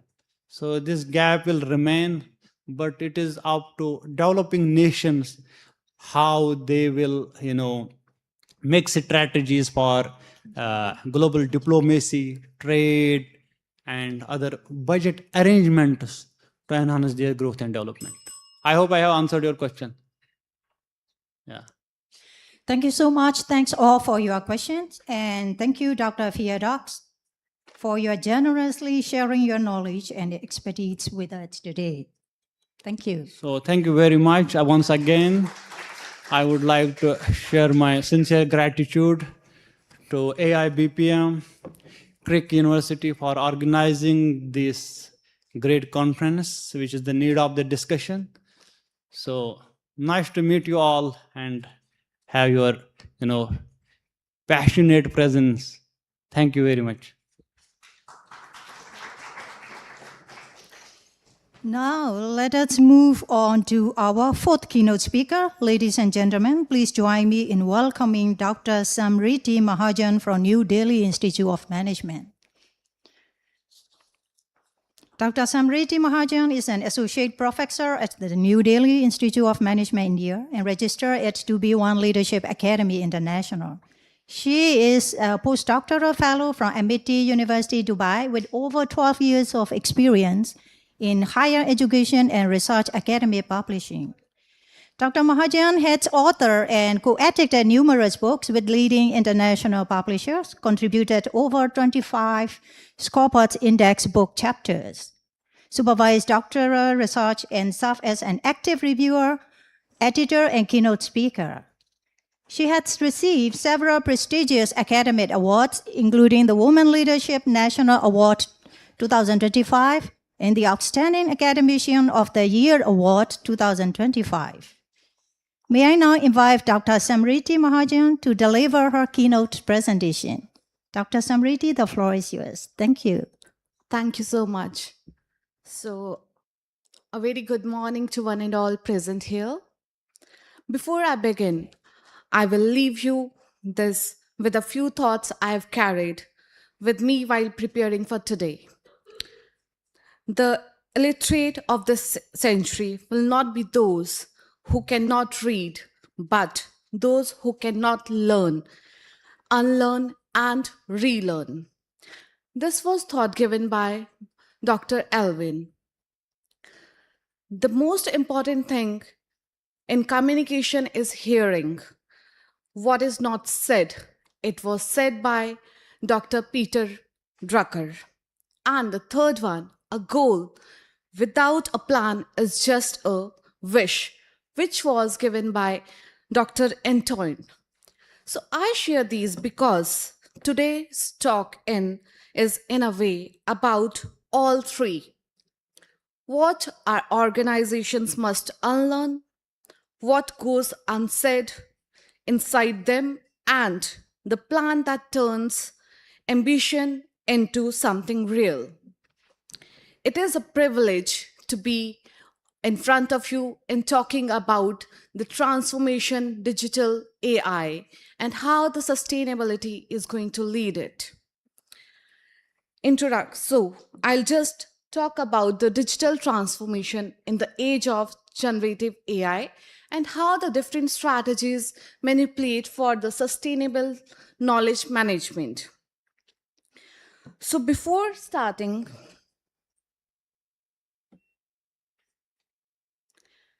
we have the discussion point that how we go ahead with the things which talk about the ambition. And the ambition is very clear that how we need to move ahead. And by moving ahead, that means how the process goes. So if we can see that this is a structural cost problem before it is a technology problem, we always think about that how the technology is going ahead. So let's start with a scale of ambition. The ambition scale talk about on the worldwide, which the digital spending is, which is projected to be 2.59 trillion by 2028. And we can see that 96% of CIO says they are prioritizing digital initiatives within the next 24th month. This is not caution, this is a stampede. Now sit with two numbers alongside it. Nearly 96% of the world is lost simply searching for verifying that how many percent has been already lost, and they are verifying the information. And 1 in 5 employees, we can say, loses an entire work every year just looking for answers that should already exist inside their own organizations. Let that sink in. We are pouring trillions of dollars into digital transformation while our own people spend a fifth of their year hunting for information only. This is a structural cost problem before it ever has a technology problem that we need to understand properly. And no AI model, however powerful, or we can say fixes a structural problem by filling a layer top on it. So what are the rules? We need to know the rules of transformation and having a shifted pedagogy. So for decades, the digital transformation meant one thing, that was the digitize the process, automate the workflow, and that was digital experience 1.0. Its goal was to digitize the process.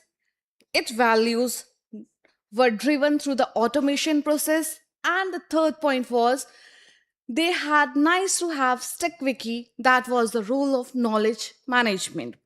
But now in digital experience 2.0, which is a new model, and we have recovered, the goal has been considered into the digitalization plus the reason, and plus we think of that what we need to decide and how the process needs to move ahead further.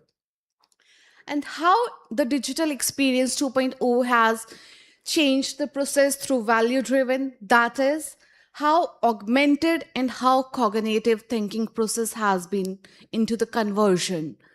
And the third, how they have changed through the role of knowledge management in digital experience 2.0. The mission is to critically cognitive infrastructure, that there should be no room for the boardroom. So that is there, the rules. Moving ahead, that where digital transformation meets knowledge management and how the smart system works, how the gap has been fulfilled. So the picture the smart system as layers stacked on your unstructured organizational data itself. And natural language processing that reads and summarizes the whole concept. We have machine learning that automates the patterns, dictation, and along with that, the tagging goes away. Knowledge graphs itself tell about that map relationship between people, document, and the concepts are at the top. Retrieval augmented generation, that is RAG, retrieval augmented generation, which lets AI answer the enterprise questions with precision grounded in your own organization and your own truths. Both architectures alone does not make knowledge sustainable. So for sustainability, we require it to be very more social. So the AI-powered knowledge engine blueprint is the RAG, which we discussed, that talks about the retrieval augmented generation, in which we need to know that how the grounding theory works upon. And the ML, which stands for machine learning, where we know that how the pattern detection works, how automated tagging goes along with the structure things, and how the third process, that is the classification through their different variables and the parameters, work through. Moving ahead, the knowledge graphs, then we have the natural language processing that is automatically inbuilt. And then the foundation was the unstructured organizational data. So that is the foundation structure the AI prompts should have within. Now, how we are going to define the sustainable knowledge architect, that needs to be known. Whenever we talk about the blueprints, whenever we need to go ahead to build any foundation, so there should be an architect. So it talks about different 5 pillars we have. And these 5 pillars talk about are durable, scalable, governed, human-centered, and the 5th is resources, which are conscious. The conscious resources are very much important.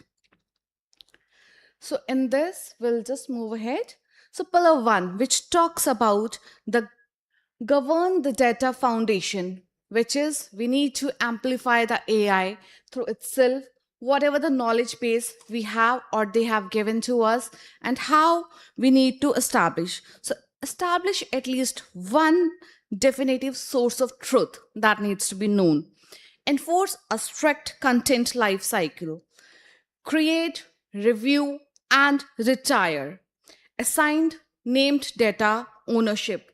No more everyone's responsibility should be there. We need to give the responsibility or the ownership to other people, which in practice means nobody's, and build auditable traces for every piece of AI generative or summarized content. The second pillar, we talk about design for the human workflow, in which we find out that there is a 95% of generative AI pilots fail to scale it properly. So, according to MIT's 2025 research, the root cause is rarely the model. It is the workflow misfit and a failure of adoption. We find it very difficult to adopt the process sometime. So treat adoption as a design discipline, not an IT, which is after thought process. So that we need to know. Co-design the tools directly, which can be the frontline employees that need to be identified in the first parameter itself. And we need to invest equal budget in AI literacy and as you invest in the AI license itself, because we always tend to take the AI license, but we don't literate the people who are going to use these licenses and how the portfolios are being used. Moving ahead, the third pillar. The third pillar talk about rewire the incentive culture. So technology enables sharing culture, and culture determines whether it actually happens or not. That needs to be known. For years, organizations rewarded hoardings. So expertise meant job. Security and sharing meant to be becoming the replaceable.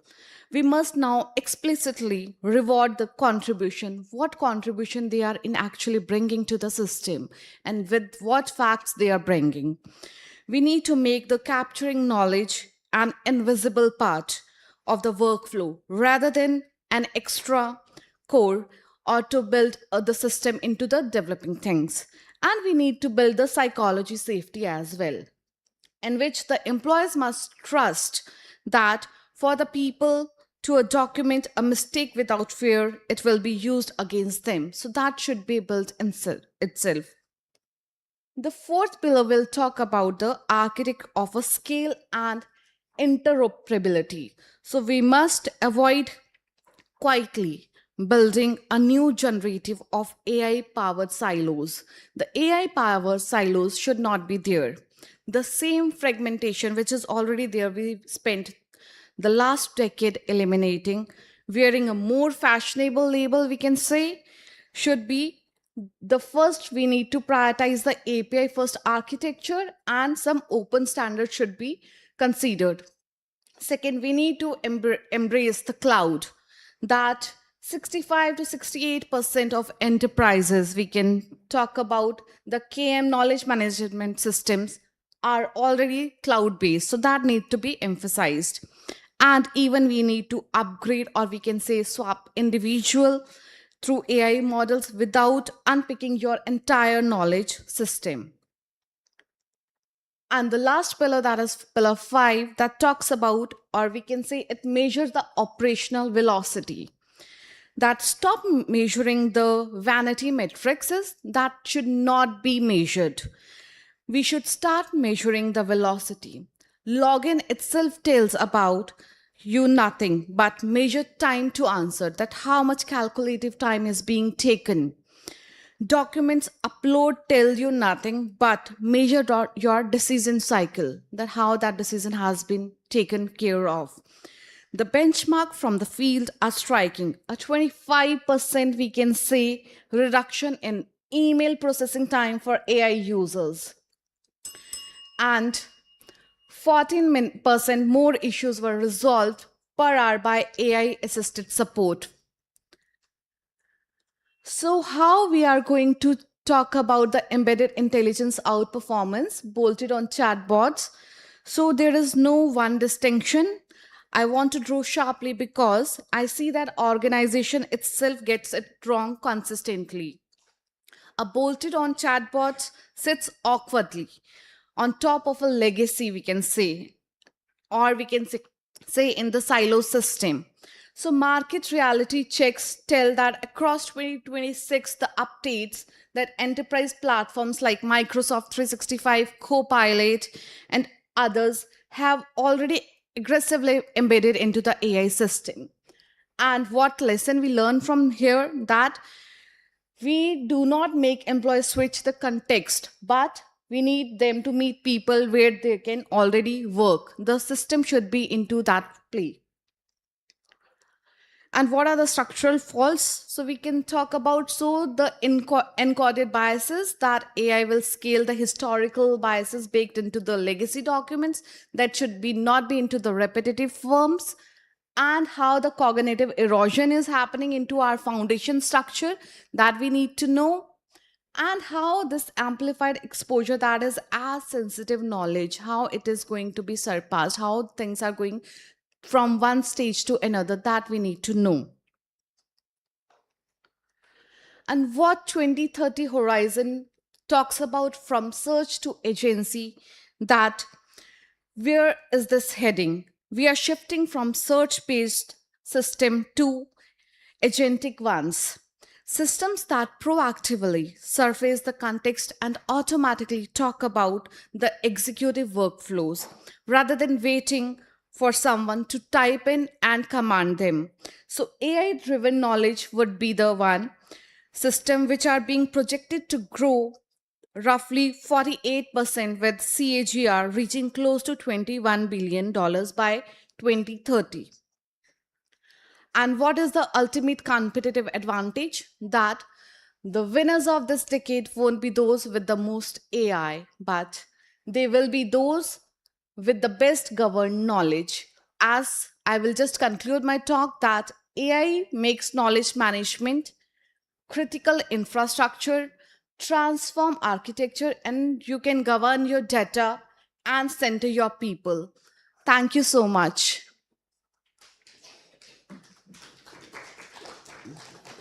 Thank you very much, Dr. Samriti, for the very insightful presentation. We will now have a short 5-minute Q&A section. If there is no question, we will move on to the next. Yes, please.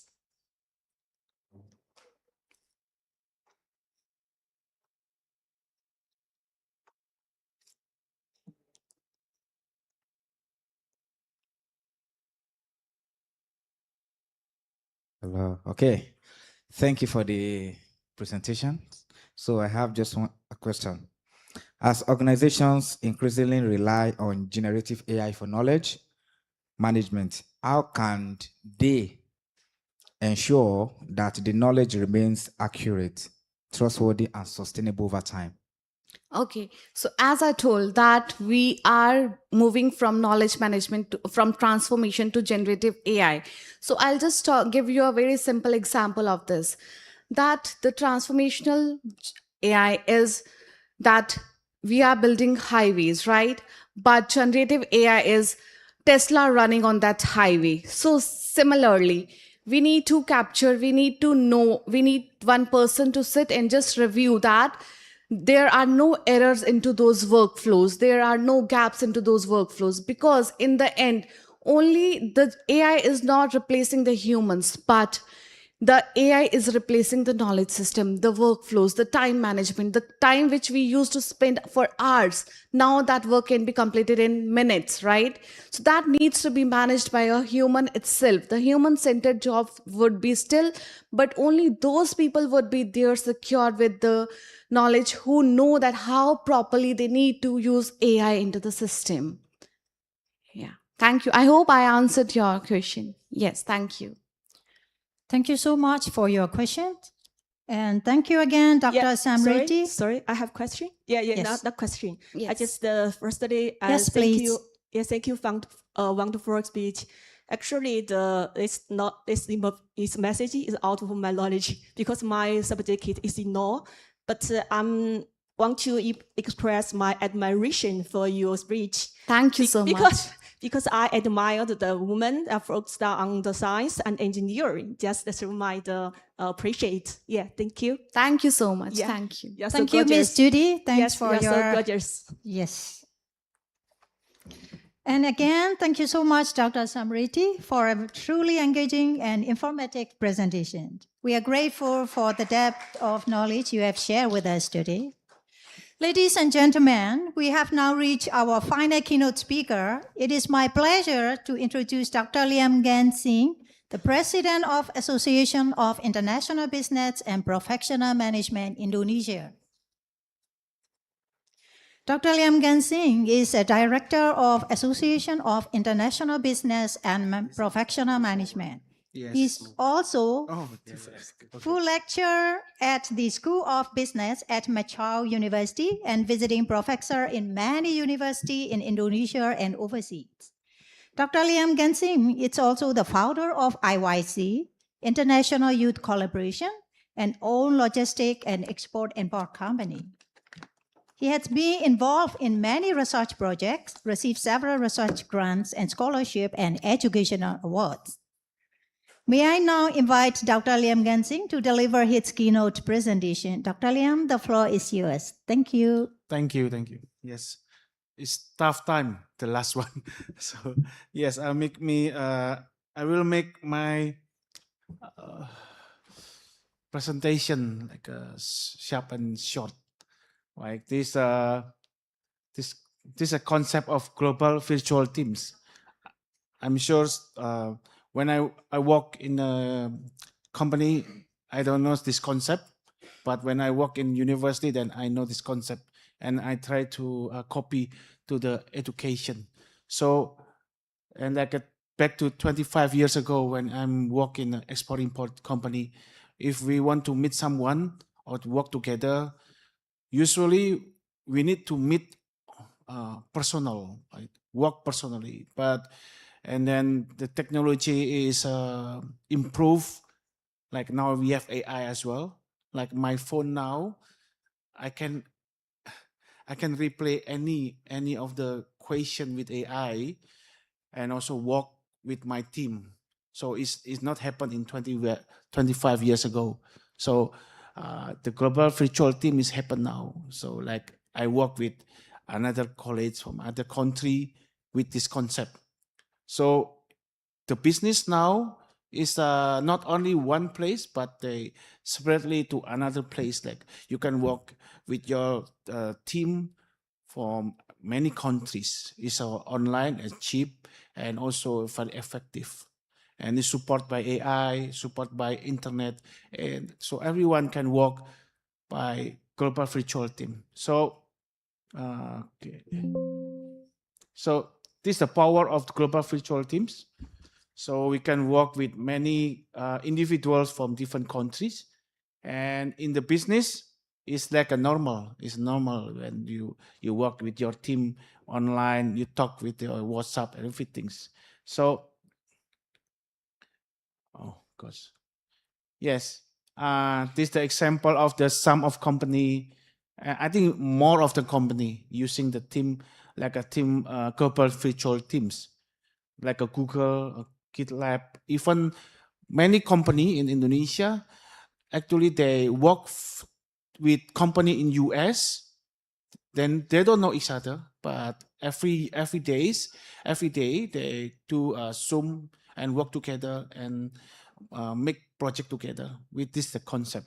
So this global virtual team is become normal as well in developing country.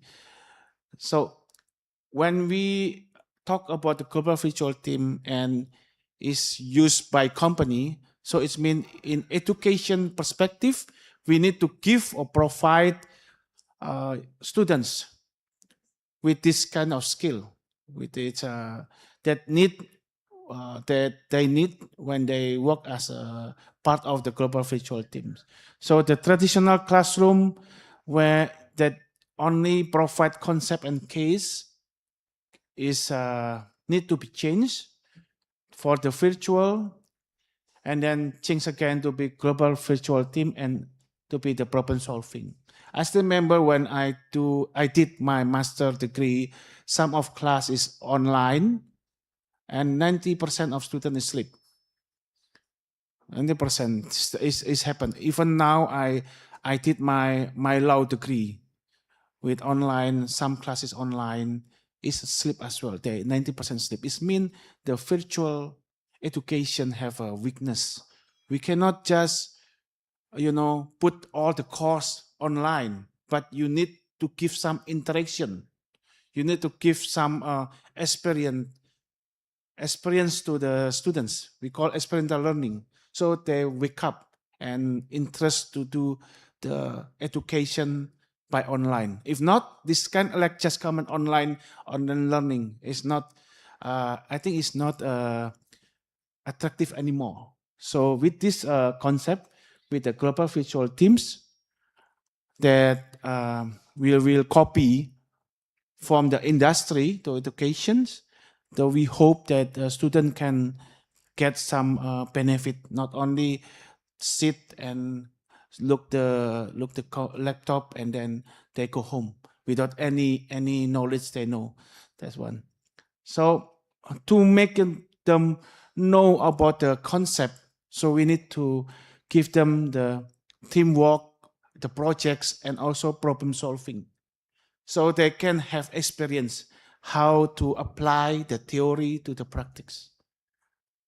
And then after this concept, then we hope they can have global competence. The global competence is mean the competencies that the student need to work in the global company.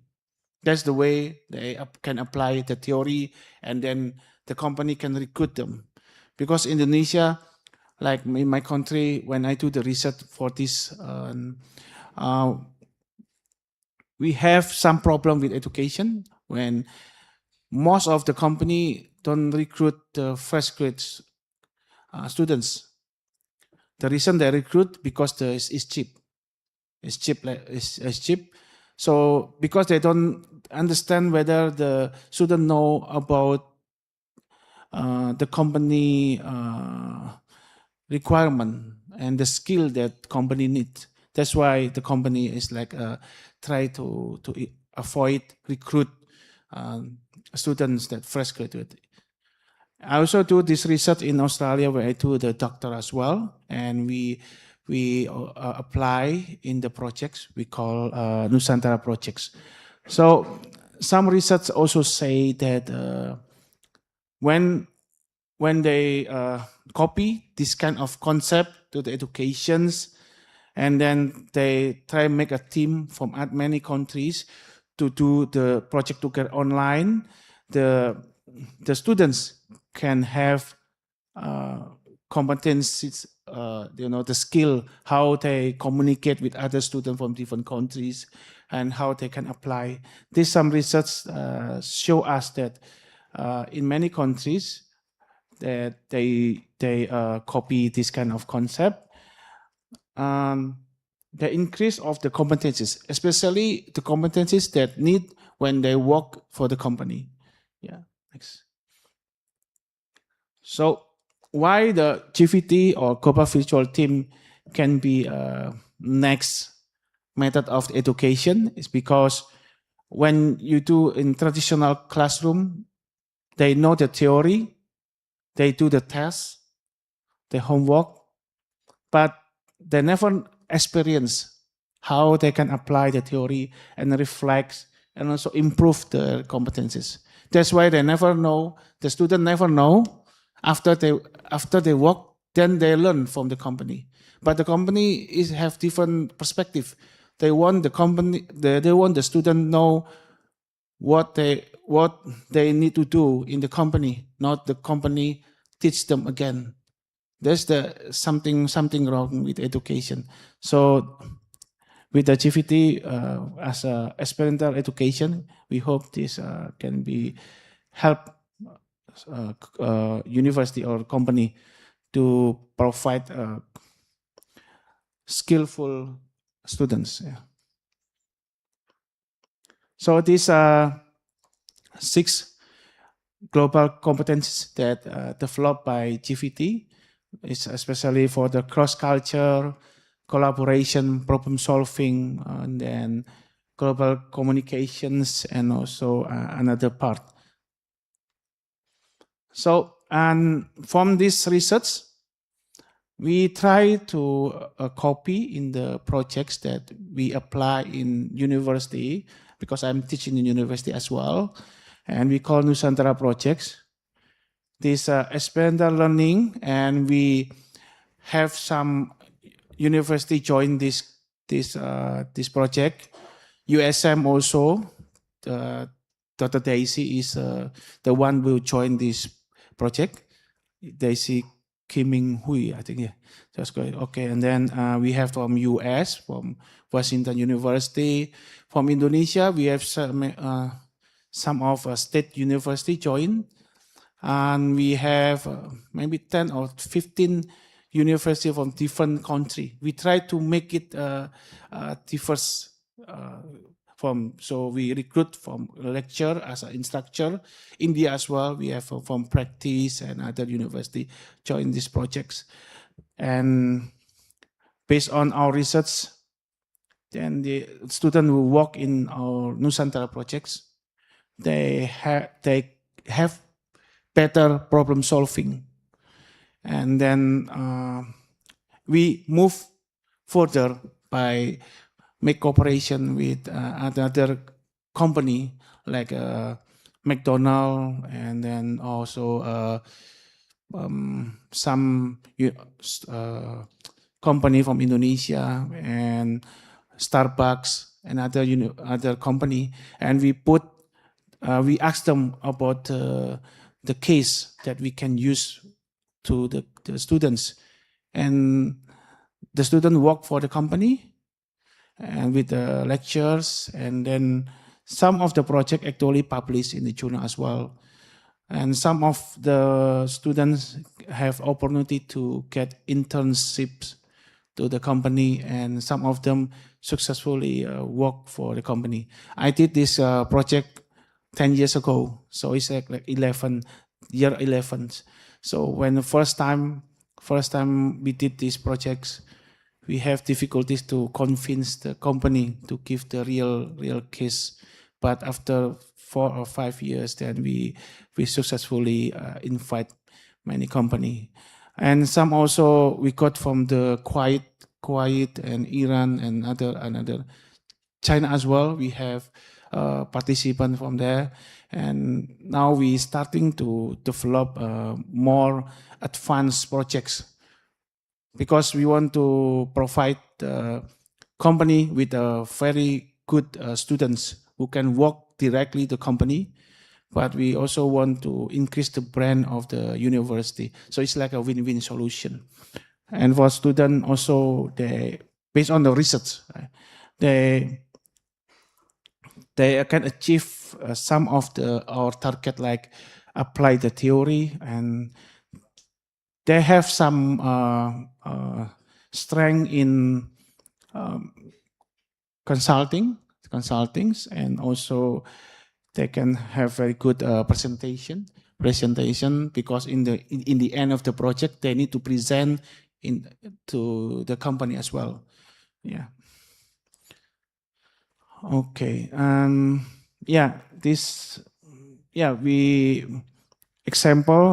We have another projects, like in Malaysia, we try to have project for that talk about the competition and market entry, and so any country have different projects based on what they need. Yes. Okay. So the outcome of this GVT, Global Virtual Teams, that we copy to the Nusantara project is we hope that students can understand the problem, and then they can work in teamwork, and then some good paper can be published in our journal as well. Yeah. So in also the competence that based on the research that we done from the students, they apply the business, have feasibility judgment, digital collaboration, and cultural intelligence. And the value also beyond what we expected, like they have consultancy skills, professional network, and also visible strengths. These are some example. I cannot show all of the picture, but I think you know this one for US. This is the hall, and I have some of the from yes. Yeah, the problem in Indonesia and other how we can about this application is about this one. We have a limitation, especially in the internet, because Indonesia they have 70,000 islands, so it's difficult for internet access, and also convince another university to join, because we need to make sure that the course can be benefit for the university, also the students, and also fulfill the curriculum from the government. And some of universities in other countries as well, we need to convince them that this can be benefit from the lecture and student. Yeah. For the next generation, we try to integrate the AI and give the language support. Yeah, we have students from Japan. They have difficulties to talk with English, so we need to give them the support, and it's a bit costly. So in the future, we want to give AI to support the language, and about the tip of the data analysis and the meeting, because the time difference, like we have in US, Japan, Indonesia have time difference, right? So like next October, we have a second, we call winter Nusantara projects, is that we have students from USA, Indonesia, India, and Malaysia. So I have different time difference. So the meeting is a bit difficult. Yeah. Okay, thank you. This about our purpose is bringing the global workplace into the classroom. That's the one. I think. Okay. Thank you so much. And one point is, if you talk about the number of the students, one project we have 1,500 students. Can you imagine you teach 1,500 students in this room? It's impossible, right? But in this project, we can gather all in one of kind of global virtual team, and we teach 1,500 students in one project. So it's cost effective for university, benefit for students and benefit for the company. Thank you so much. Thank you very much, Dr. Liam, for that insightful and engaging presentation. We will now open the floor for questions. Are there any other questions or comments from the audience?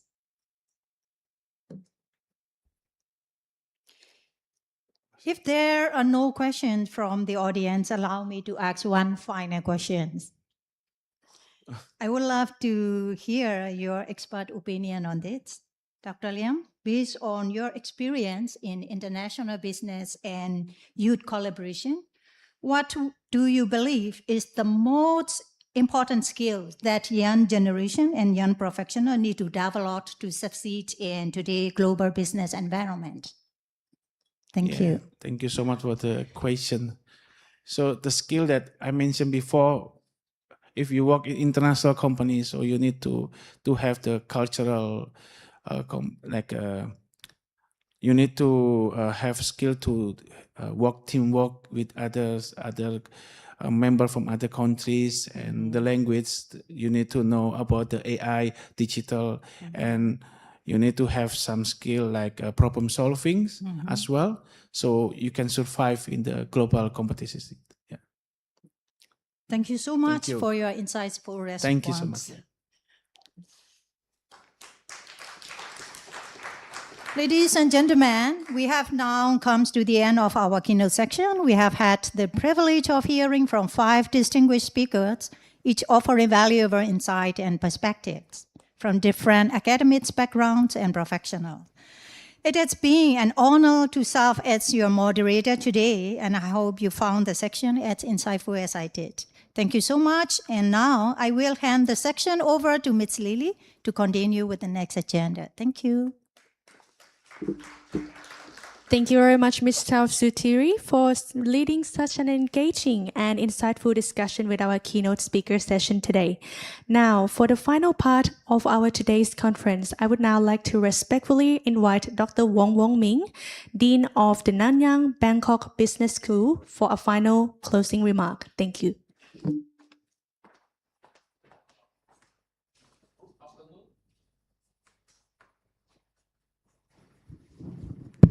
Good afternoon. Yes, we need a lunch.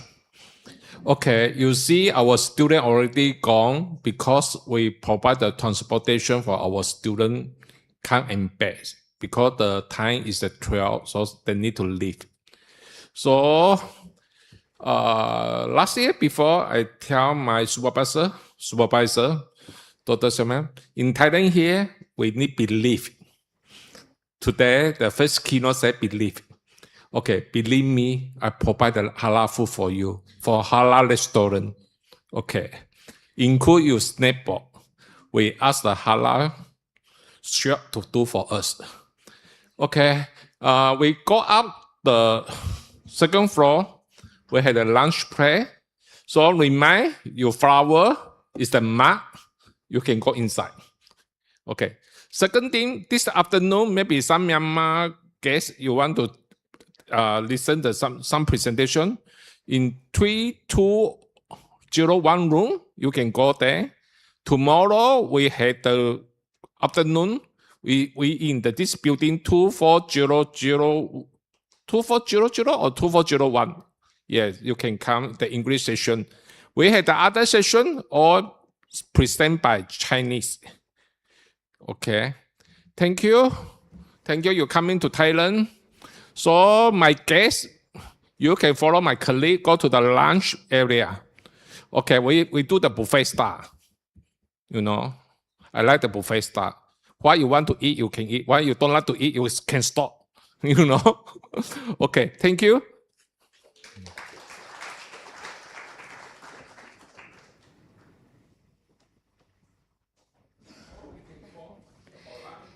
Thank you very much, Dr. Wong Ming, for your closing remark, and I wish you all have a pleasant day ahead.